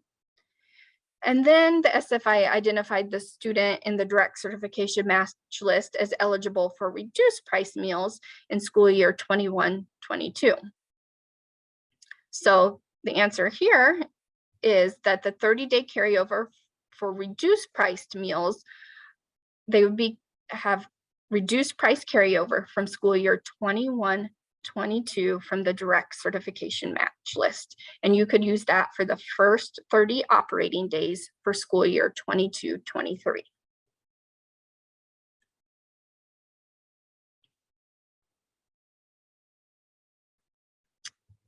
Now we're going to talk about the process of verification. Verification will be required for school year 22-23 since we are taking applications. And each SFA must annually verify eligibility of children from a sample of household applications approved for free and reduced price meal benefits for that school year. This process can begin on or before October 1st of each school year. And when it's time to conduct verification this year, a good place to start would be reviewing the basics of verification and how to complete a verification report on the Nutrition Services website. The eligibility manual for school meals also has an entire section devoted to verification. So it would be a good resource as well. There is a handout in your packet that shows where you can find this information on our website.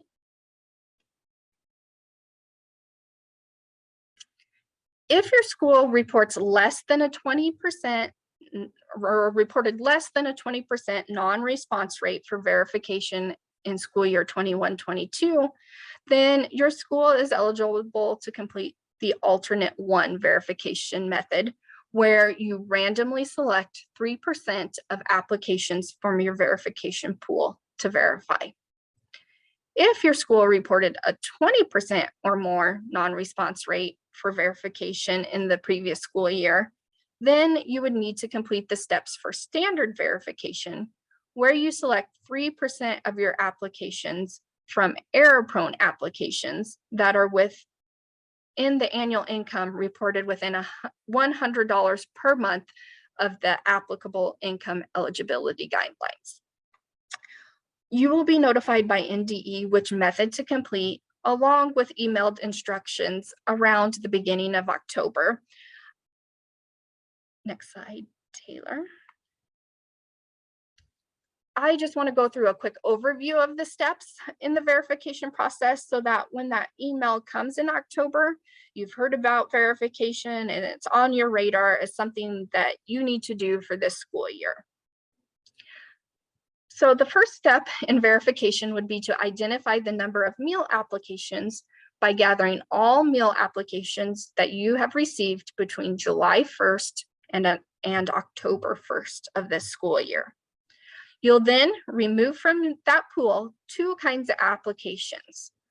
One, you want to receive applications that you received from students who are on your direct certification list. So if they are directly certified for free or reduced price meals, take those applications out. And the applications that you received that showed that a student qualifies for paid meals, those applications should also be taken out of your application pool. You would then determine your sample size by calculating 3% of the total applications from step 1 above. You need to round up to the next whole number if you get a value with a decimal. So for example, if you have 10 applications, 10 times 3% would be 0.3. So you would need to round up to verify 1 application.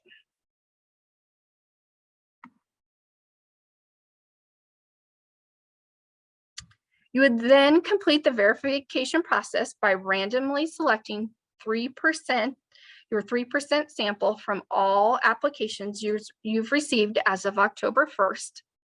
If you're doing the error-prone application, completing standard verification, then those meal applications would be selected from those with the annual income reported within $100 per month of the income eligibility guidelines.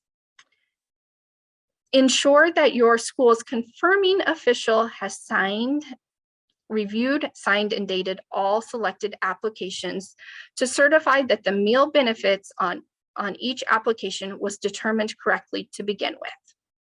So the confirming official should look over that application and be sure that it was determined correctly to begin with. The confirming official should be someone different than the determining official. So here, Mary Nelson approved the application. So the confirming official is Jamie Morales, somebody different than the determining official. Next slide. And then step 5 is to use the forms from the NDE website to complete your verification process. The selection letter under forms and resources and verification notifies families that they have been selected for verification, and it lists acceptable documentation that can be submitted for verification. The results letter, which you will use to notify families of the results of verification after they have submitted their documentation, is also available on our website. There's instructions for completing the online report in CMP. The civil rights summary, which should be completed at the time of verification and retained on site. And then the tracker, which is optional. Families must be contacted at least twice to try to obtain the verification information. So this is one way to document and track that you have contacted them at least twice.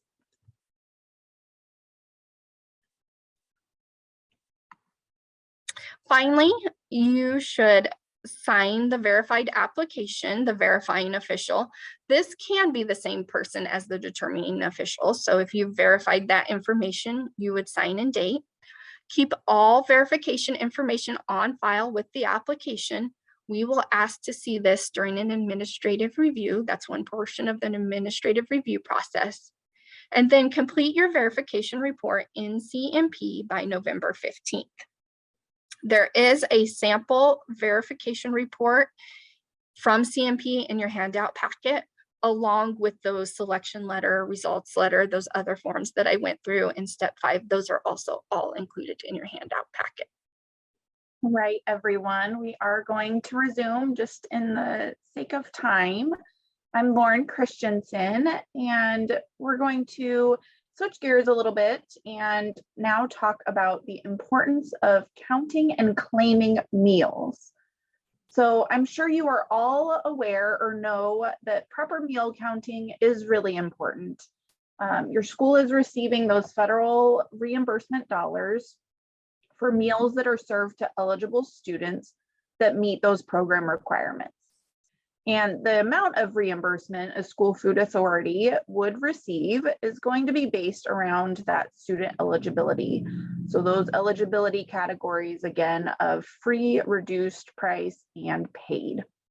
And then it's also important to note or to ensure that systems are in place so that each student only receives one meal type per day, and only one meal type per student per day is claimed. So, as an example, only one breakfast and one lunch. Next slide, please. For meals to be counted as reimbursable, they should meet meal pattern requirements, and that would consist of specific food components that are offered in the required grade group portion sizes. And this information must also be documented on a production record. So this is where collaboration with the food service director and the food service staff is really important. Meals would need to be served to only enrolled students, and they should be counted as the student leaves the line or as that student receives the reimbursable meal. So the end of the serving line would be considered what we refer to as the point of service. This would be after all foods that contribute to the meal pattern, including a fruit or a vegetable bar, or if the milk cooler is at the end of the line, all of those items need to be offered, and the students have an opportunity to select items from them before the end of the line or the point of service would be present. An accurate point of service meal count is absolutely required. And we'll talk a little bit more specifically about different counting methods in a few slides. And then finally, daily meal counts must be accurately combined to equal a total for the month for each meal type: breakfast, lunch, after school care, snack. This monthly total would be used to complete the claim for reimbursement. And again, we'll talk about that a little bit more in detail in a couple slides. So as the bookkeeper, you very well may be the person responsible for the point of service meal count and helping to identify those reimbursable school meals. I'm willing to bet there's probably a good probability that many of you in today's training fit that statement. Even if you don't operate the point of service on a regular basis, there's a good chance that you may be asked to do so on occasion. And the role of the cashier or the point of service operator is really, really critical. This individual would be responsible for, like I said, identifying that the student is first present and also that they have a reimbursable meal. In addition, being familiar with the concept of offer versus serve, if it is implemented in your school, would also be important. So offer versus serve is a provision in the National School Lunch Program, and it allows students to decline some of the foods that are offered, and that can in turn reduce food waste, reduce overall food costs, but also allow students to really choose the foods that they want to eat. So we won't necessarily be diving into this 100%, but just to kind of give a little bit of an overview of this concept. An example would be at lunch. Oops, sorry, go back. There you go. An example would be at lunch, students must be offered all 5 food components, which would consist of grains, fruits, vegetables, meat alternate, and milk. And they would need to be offered in the required portion sizes. Students could select a minimum of 3 out of 5 of those components, but one of those must be at least a half a cup of fruit or vegetable to equal or yield a reimbursable meal. I do want to also note that while offer versus serve is mandatory for high school students at lunch, so grades 9 through 12, it is optional for all other grade groups, and then it is also optional for all grade groups at breakfast. So as you can imagine, communication is going to be key if you are assisting as the point of service operator. The good news is, obviously, you're not in this alone. Your food service director is trained in offer versus serve and should be sharing information with the individual operating the point of service. So again, if this is a hat you wear, you really want to have good communication with that food service director prior to each meal service, so you know clearly how each food item would credit towards meeting a reimbursable meal. If you operate the point of service and your site does implement offer versus serve, and you want to learn a little bit more about this, there are some really great resources available on the Nutrition Services website under Forms and Resources. And on the next slide, we can see a couple of those. So the link at the top of this slide will take you directly to our meal pattern requirements page, and that has a section on offer versus serve. The offer versus serve manual is a great resource, a great tool, and quite frankly, we rely on this tool sometimes when we get questions that we want to make sure we're providing appropriate responses or clarification on. So the offer versus serve manual is a great resource to check out. And then there is also a 2-page handout that explains the concepts of offer versus serve really nicely and concisely. And then finally, there is a handout called Understanding the Difference Between the Menu Planner, which is often the food service director, and the point of service operator. And this is a really nice tool or resource to keep available at the point of service station, as it really provides guidance in identifying what a reimbursable meal should consist of at each meal service. So again, I want to just reiterate, lots of communication with the menu planner so that the point of service operator knows how each food item credits for the meal, and really just having a quick conversation prior to each meal period will help accomplish that. Another important point that I want to make is that if a student gets to the point of service and they do not have all of the required components to meet a reimbursable meal, that student would need to be asked to go back and select additional items to make a reimbursable meal. If the student declines to do that and does not have or does not select a reimbursable meal, that meal cannot be claimed for reimbursement, and the student would need to be charged a la carte pricing for the items on their tray. So next, we're going to talk a little bit about counting meals. And this slide shows our webpage again, where more meal counting and claiming information is available. As we've said, to be eligible for reimbursement, school staff must accurately count meals served to students at the point of service and record these counts daily. Since we will be returning to a normal school year, operating the National School Lunch Program, the amount of reimbursement per meal will vary depending on those categories of free, reduced price, and paid eligibility. This requires meals to be counted by each of these different eligibilities. There are a couple of different ways that we can go about counting meals at the point of service. So on the next slide, we see two different options, one of which could be your software system, and that may be utilized to provide an accurate meal count.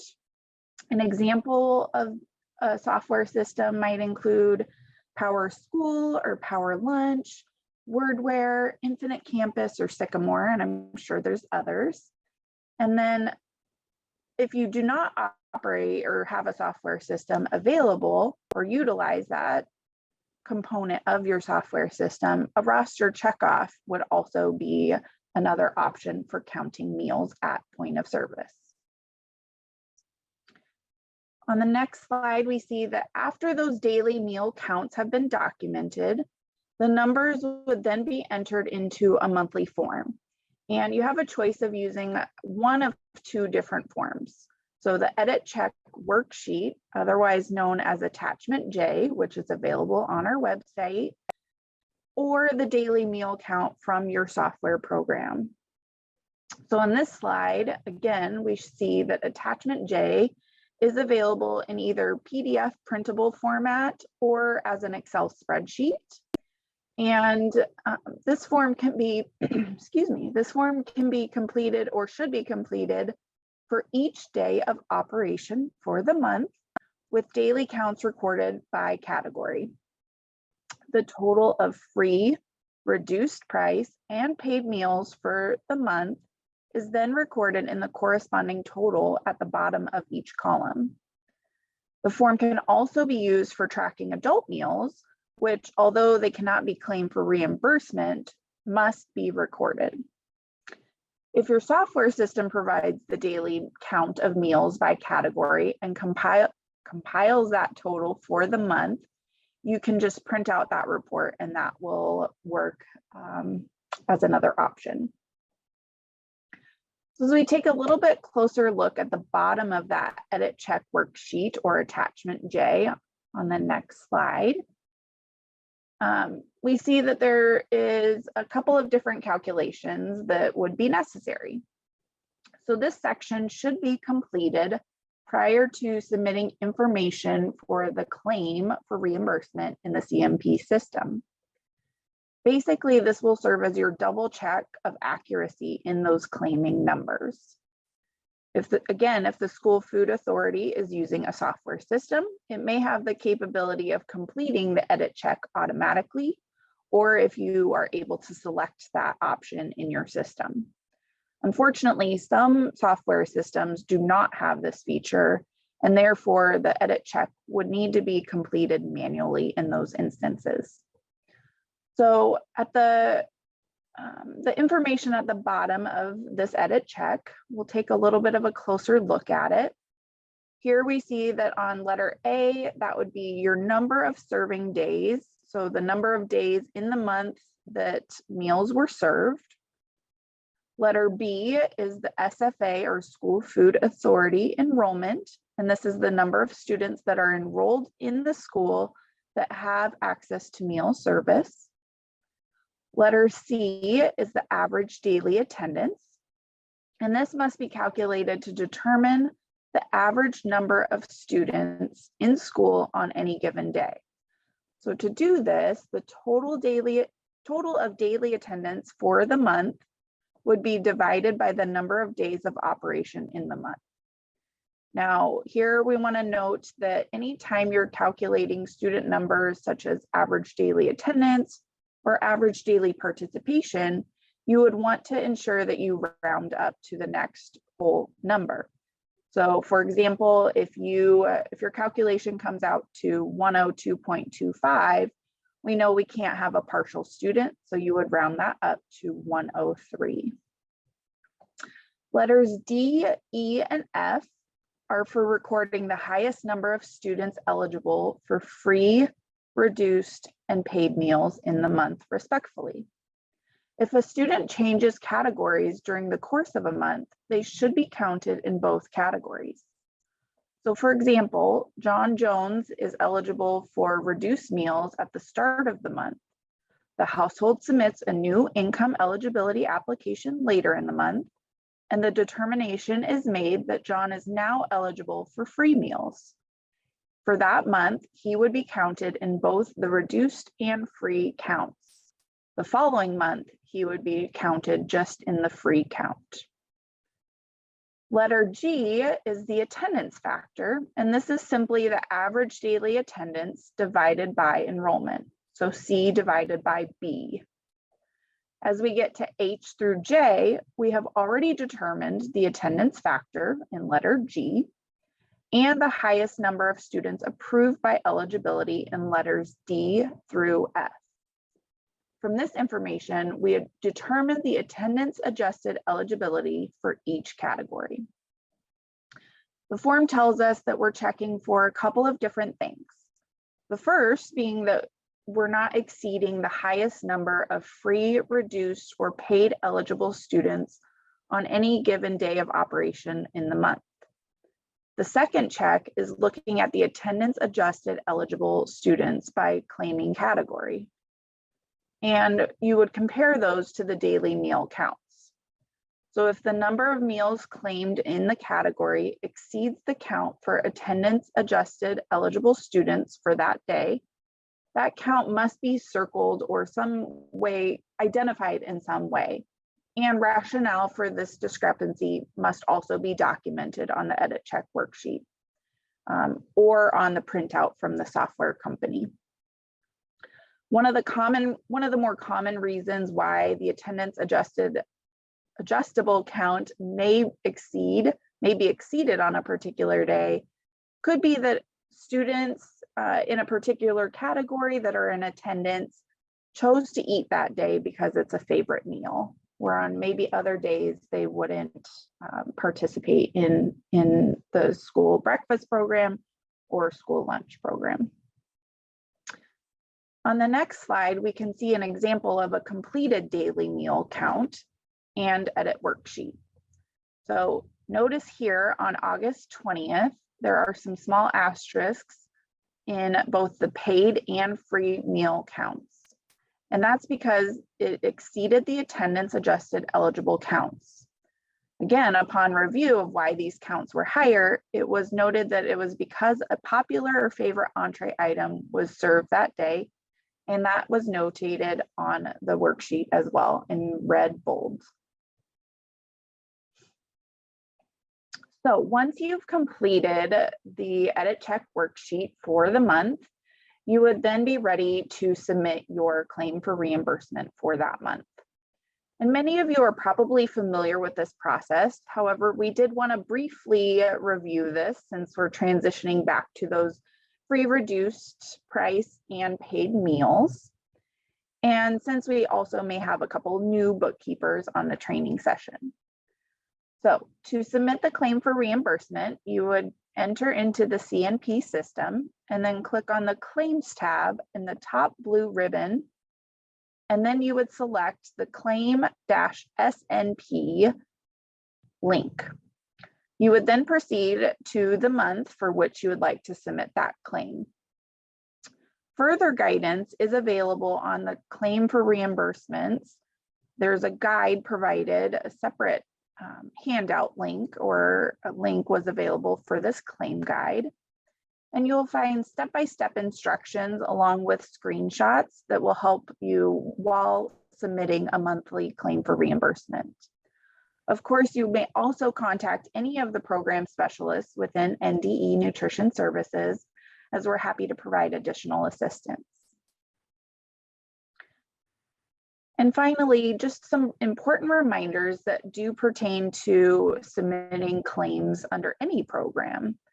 So claims can be submitted anytime after the final meal or snack of the month has been served for that claim month. Every month, reconcile those claim payments with your bank statement. And then the claim status in CMP must show as accepted in order to be processed for payment. If the claim status is showing validated or pending, this means that the claim has not yet been submitted for payment. In that instance, you would want to return to CMP to complete the certification step required in order to submit the claim. A claim in accepted status can still be modified, but you will need to resubmit after any changes have been made. If you click modify after a claim has been accepted, but you don't actually make any modifications, the claim still must be resubmitted. And then the last day to submit a claim is 60 days following the month covered by the claim. So as shown on the slide, if the claim is for the month of February, it would need to be submitted no later than April 29th. And with that, I'm going to toss it back over to Sean, and she will take us home. Thank you so much, Lauren. Such important information you just covered about submitting the claim for reimbursement. But let's move on to other requirements of the program, and we have quite a list that we're going to touch upon. Please do keep in mind that more information about each of these topics is available on our website. So let's move on to the next slide. And setting meal prices. Finding info on meal prices and charge policies can be found under that Forms and Resource section, and information about how to set meal prices, the paid lunch equity tool, and recently we released some guidance about what the recommended adult meal prices should be for this upcoming school year. And those are listed on the slide. That is based upon the free rate of reimbursement plus the value of USDA entitlements. Schools receive no reimbursement for adult meals. And so the price determined is based upon those factors, the free rate of reimbursement plus the value of commodities. And these are the recommended prices for this upcoming school year. And with that, we're going to be talking about each one of these topics that are highlighted on the slide. Moving on to the next slide. I mentioned the paid lunch equity calculation tool. This tool is from USDA, and it is a tool to help SFAs determine what their paid lunch price needs to be. Guidance from USDA indicates that only for this upcoming school year, SFAs that had a negative balance in the nonprofit school food service account as of December 31st are required to follow the PLE requirements to set paid meal prices in 22-23.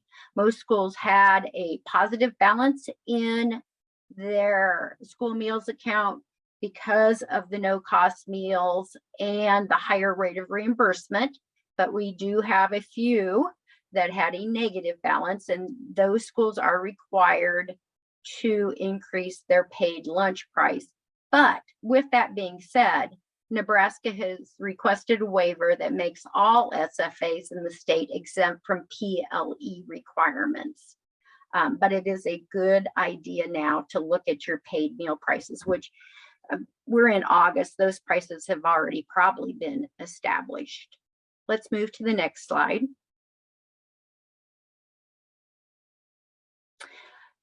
That doesn't mean you don't have to complete the PLE for your school. We encourage you to do that because this tool is for your benefit, and we are transitioning back to a more normal school year, which means that hopefully we will be back to normal in school year 23-24, and having that tool completed is just a good idea as we move forward. And so for SFAs that would like to raise prices and or contribute non-federal dollars to the nonprofit school food service account for paid lunches, you certainly can do that. And most schools, I think, have increased their meal prices for this upcoming school year. And the tool is available on the Nutrition Services website. Let's move to the next slide. SFAs must have a charge policy, and the goal of having a charge policy is to decrease or eliminate bad debt. And once that debt is considered uncollectible, which is typically at the end of the school year, which would be June 30th, then non-federal dollars must be transferred into the nonprofit school food service account to cover this expense. The program can't support bad debt. So keep that in mind also, that your charge policy must be provided to all households annually. It just can't be posted on your website. Your households need to know what that charge policy is, and the school needs to follow their charge policy. It should be in the student handbook that households receive. It can also be distributed in newsletters, but households must be informed of what the school's charge policy is. And in that policy, it needs to be very clearly indicated that households can apply for meal benefits at any time during the school year. Another thing to know is that if a student does have a negative balance and they come in hand for that day's meal with money, they cannot be denied a meal. That money in hand can't be used to pay for past debt. It has to be paid for the meal that they're there for the day of. And it is a school's decision to allow any meal charges. So that's at the local level. A charge policy is certainly written at the local level. There are guidelines from USDA that have to be included in a charge policy, but what a school district decides is certainly their decision. Next slide. Let's talk about non-program foods. I've already made mention about adult meals, which are considered non-program foods because they're non-reimbursable.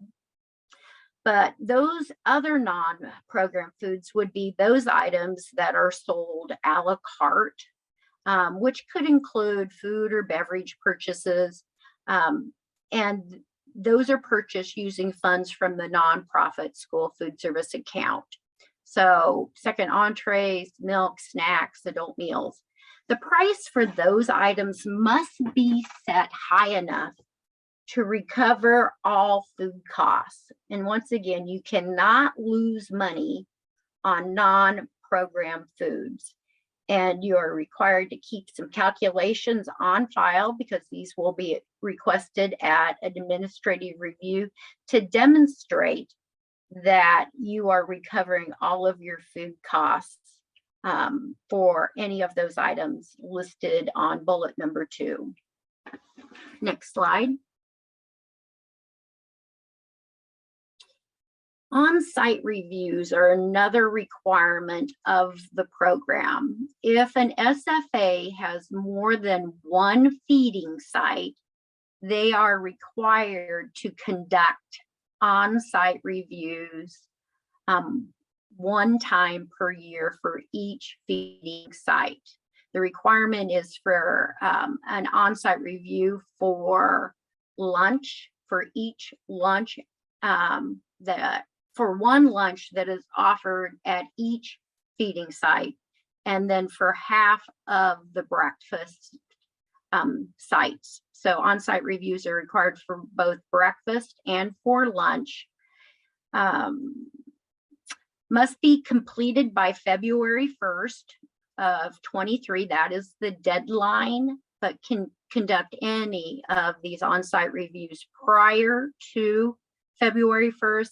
And it's maintained on site. It's not submitted to nutrition services.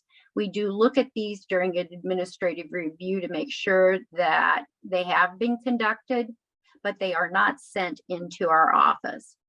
And once again, because of the pandemic, these reviews are not required to be conducted on site.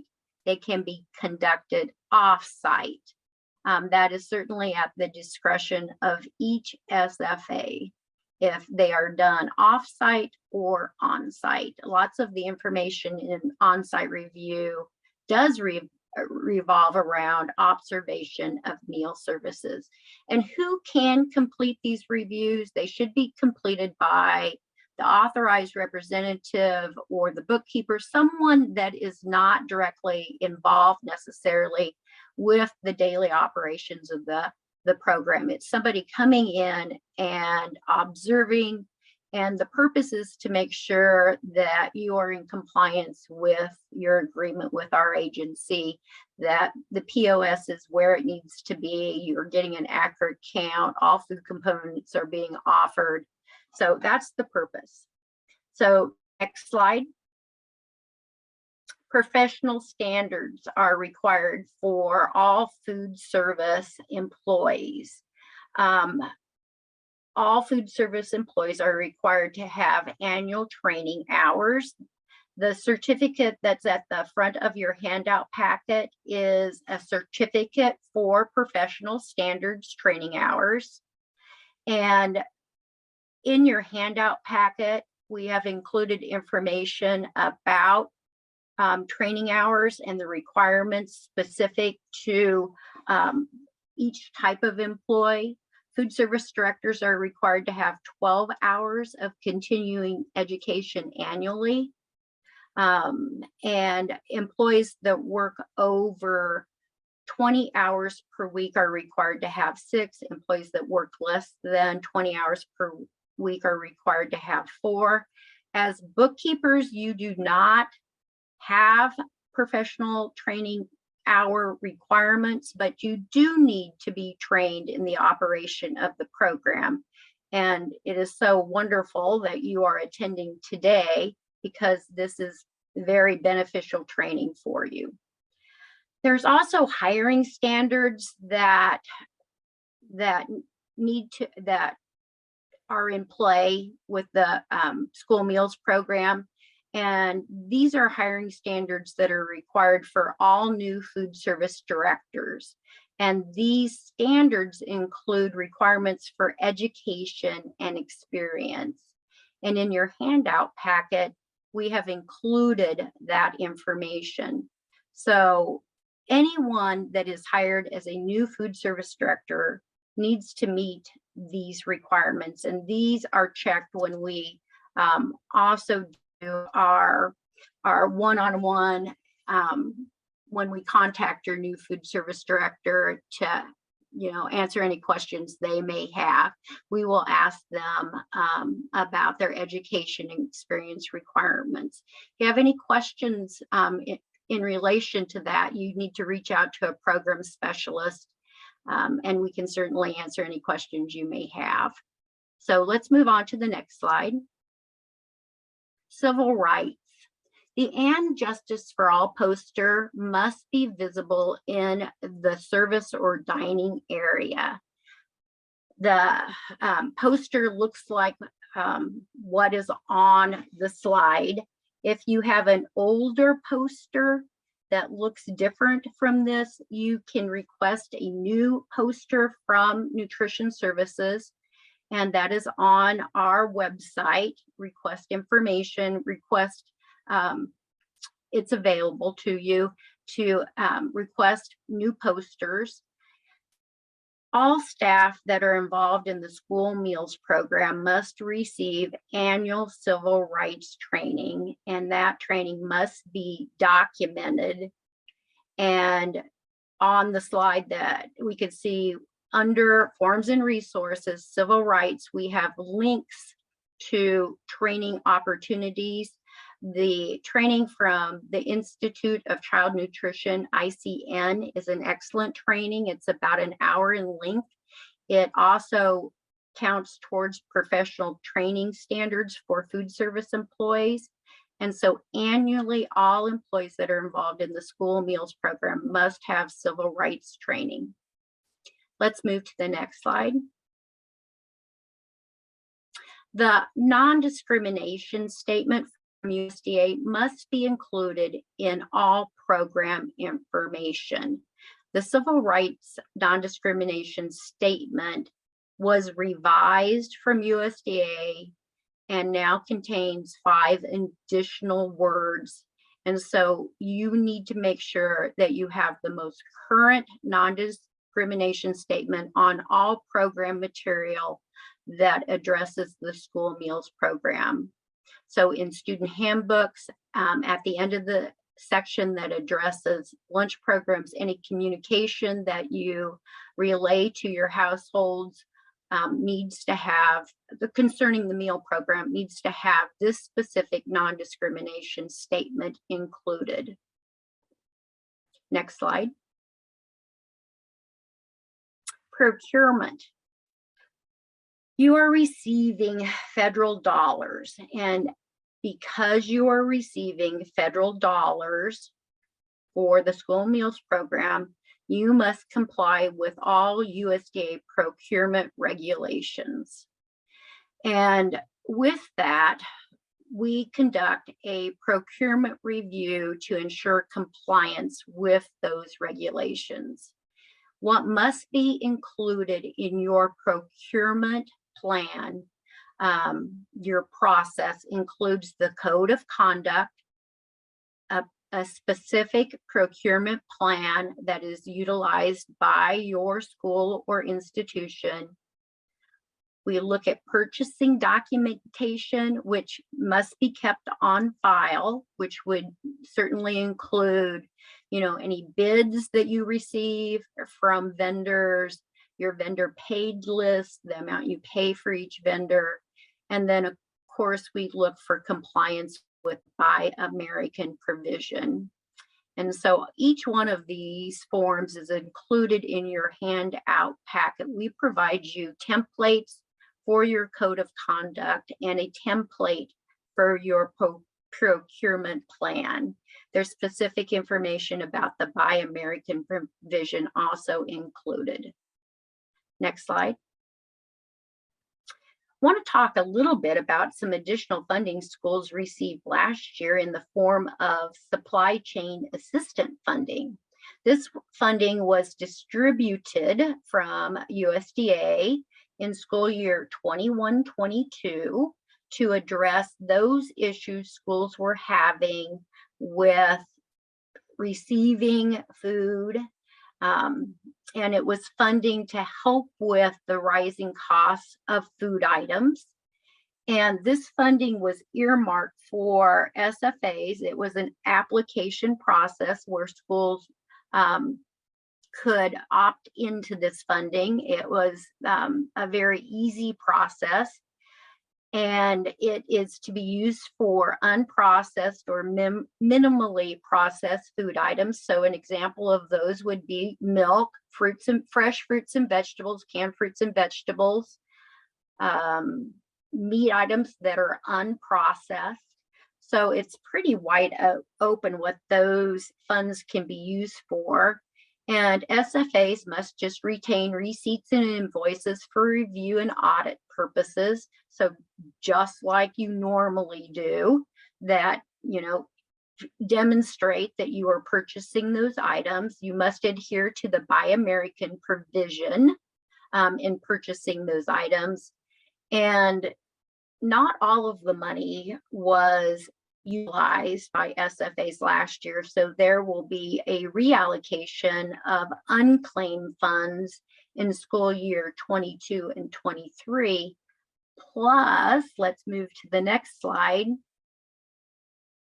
The Biden administration announced on June 30th, 22, additional funding to schools to support the purchase of American-grown foods for the School Meals Program. So wonderful news that there will be another round of supply chain assistance funds made available for this school year, 22-23. So additional funding is coming. Do make sure that you apply for that funding. Next slide.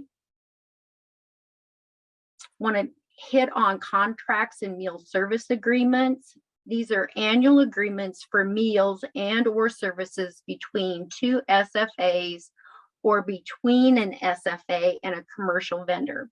So for example, it would be maybe I'm a private school and I receive meals from a public school. That would be an example of a vendor agreement. There's different types of agreement depending upon, the services needed. And those agreements are between, as I said, two SFAs. The completed agreement must be attached in the school meals application packet for the SFA requiring this service. And when you are completing the application, you will be asked questions about this. And by answering the questions, you will be prompted in the checklist summary to upload your vendor agreement. So please make sure you're aware of that and that you do upload the document. These agreements can be found on the Nutrition Services website under Forms and Resources. Next slide. Want to talk a little bit about the USDA Foods Program. This is, formerly commodities, but it's called USDA Food Program. That program is not administered by Nutrition Services. It is administered by the Department of Health and Human Services. And schools receive a bank of dollars. It's referred to as an entitlement dollars for the purchase of domestic agricultural food products in schools and institutions. So it's based on participation in the program for the previous school year is how that entitlement is determined. That bank account of funds that SFAs can utilize for the purchase of these food products. And it is an annual entitlement. So these funds need to be utilized to the full extent each school year.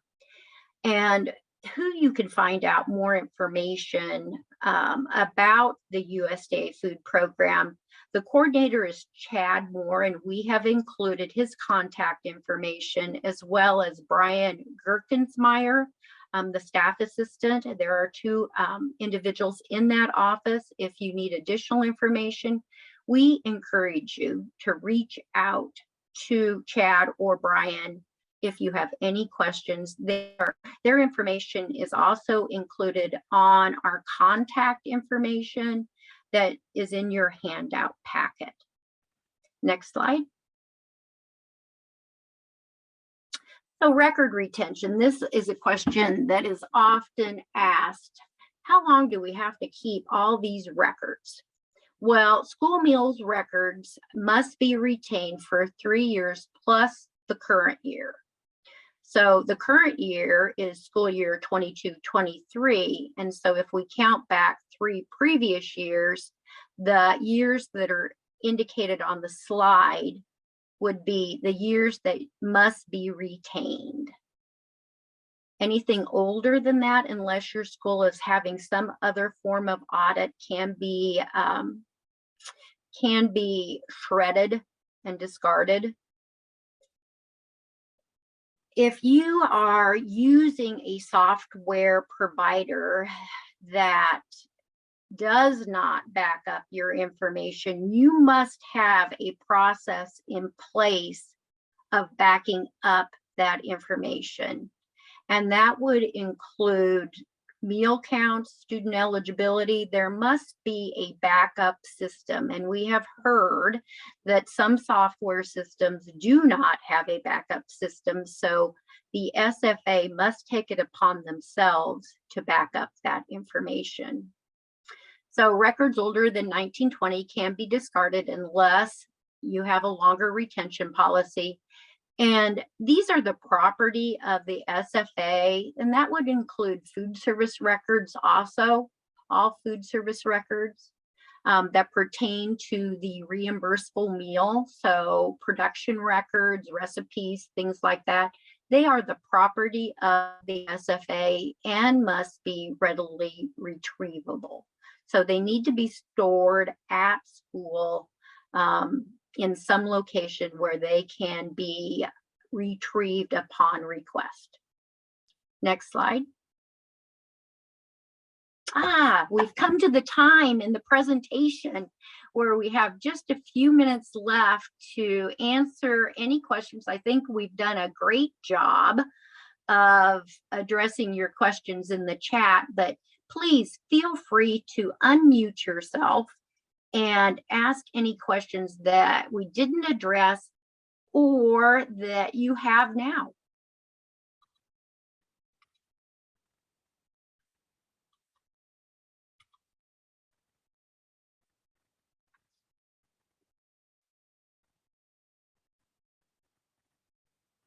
We've talked about a lot.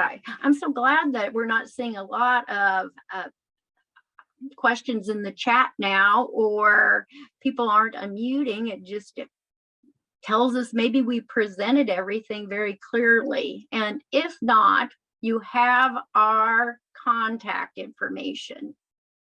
So please utilize that. We're right at 11:59 and we will end at 12 unless we have some questions come in.